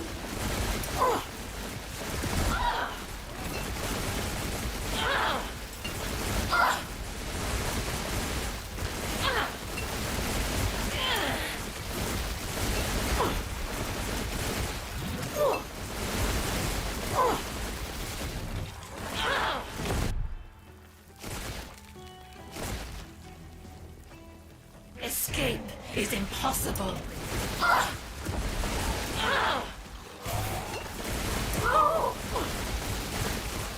Still so much to learn. That one took a little bit longer than the previous one. I wonder why.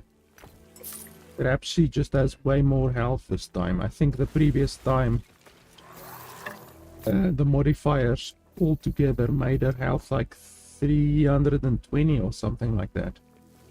That might be why.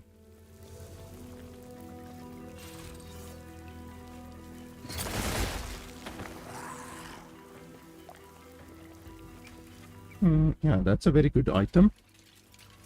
The roll is not particularly good, but not particularly bad. Okay, now what do I want to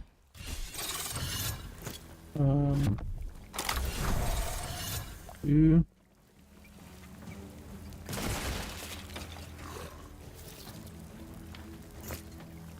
I'm not sure. Like, there's not really any items that I want to do anymore.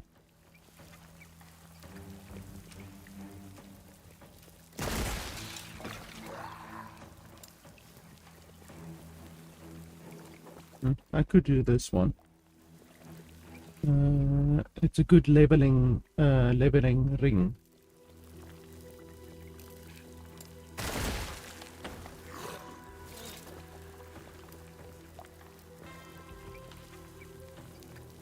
A melee or bow. Preferably melee.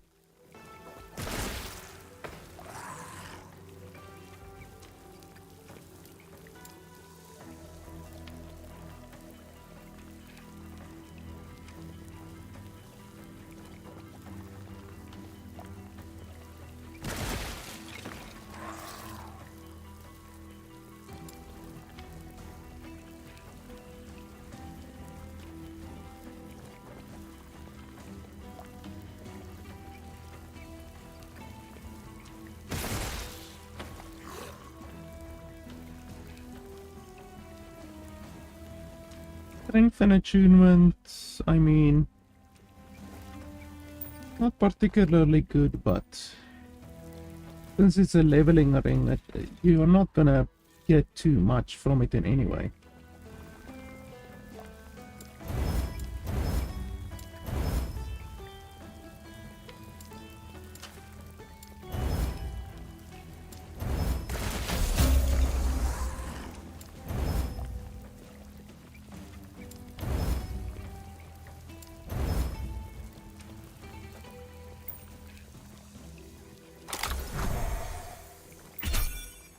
So we want to strengthen the attunement, obviously.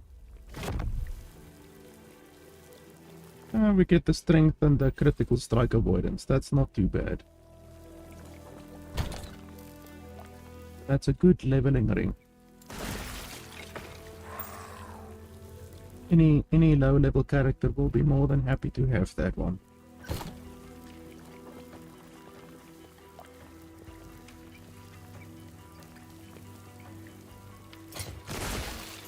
So, yeah, I think we don't really need to continue. Like I said, I have stuff to do this morning, and it's now a little past 8 a.m. in the morning in my time. So, I think we can end here today, but I will try to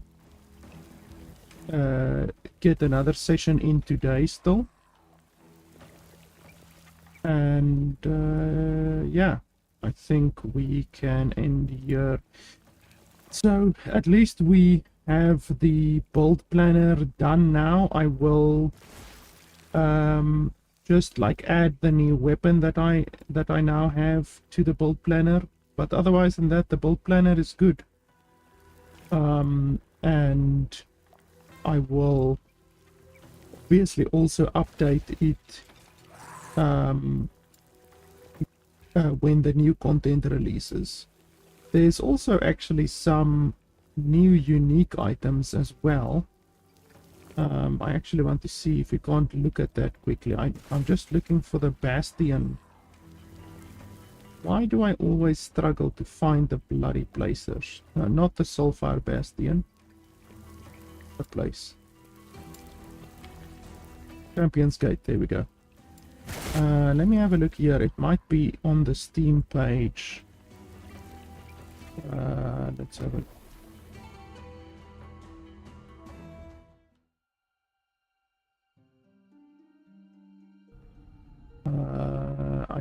here we go. Yes, yes, yes.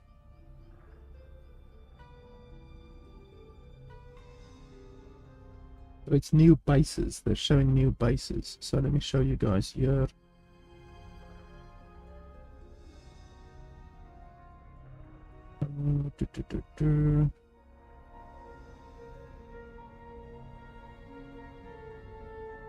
There we go. So this is the new bases. There's 5 new item bases. So new boots. Those seem really powerful, level 85 and higher. And then level 76. New gloves. Doesn't seem particularly good, either of those. New belts. That one isn't so good, but the movement speed is nice, I guess. And then 188 armor. That is a lot of armor. And then new helmets. That's pretty good. That's okay. That's not particularly good.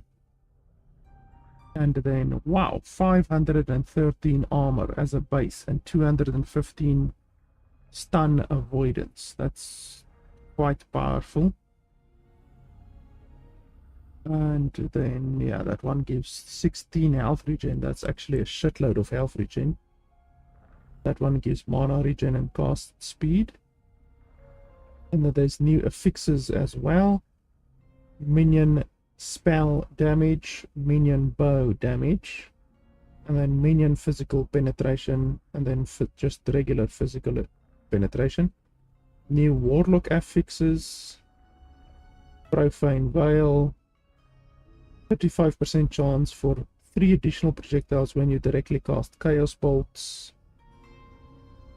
Increased damage over time when you have an ailment overload. Increased spirit frequency with Chthonic Fissure. Falconer, yeah, that's fine. Just a couple new affixes.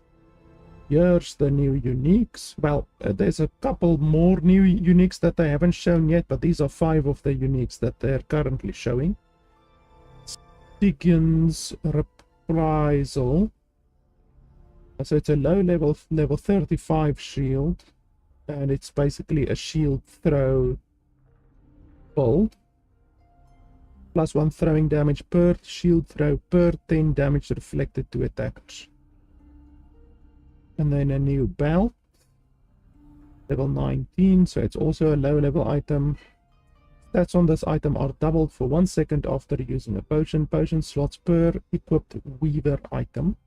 That's an interesting modifier. 51% increased armor, 33% of mana spent gained as ward, 12% more damage to stun enemies, so not particularly good. This is a level 27 item. Cinder Strike, melee damage per level of falconry while unarmed. So that's a Cinder Strike build with Cinder Strike and falconry, a melee build. And then level 61 item. +3 to fire skills, damage over time skills, +2 to acolyte skills. Chthonic Fissures cast Flame Whip instead of releasing spirits. Chthonic Fissure skill 3 applies to Flame Whip from all sources. So that's a really powerful Flame Whip. You can see here, Flame Whip skill. And then this is a offhand catalyst with no level requirement. 100% of acid flask base damage converted to cold, so it turns it from poison to cold. Poison chance from all sources is converted to frostbite chance. 55% to apply frostbite on cold hit. Yeah, so it just basically makes acid flask more powerful, and that's it. So yeah, interesting couple more unique items. None that would benefit this build, to be honest. But yeah, it's still pretty interesting. So yeah, I think I am done for today. I will, as I said, play the game a little bit more, probably later today, probably. But yeah, I am totally done for now. And yeah, look forward to more, quite a lot more, playing during the next week at least. You guys know what to do. If you want to support the channel, you can head over to nexus.gg/LFP Gaming. If you want to buy any Last Epoch support packs or anything like that. And you can also head over to patreon.com/LFP if you want to make a donation. Thanks a lot for watching, and I'll see you guys next time.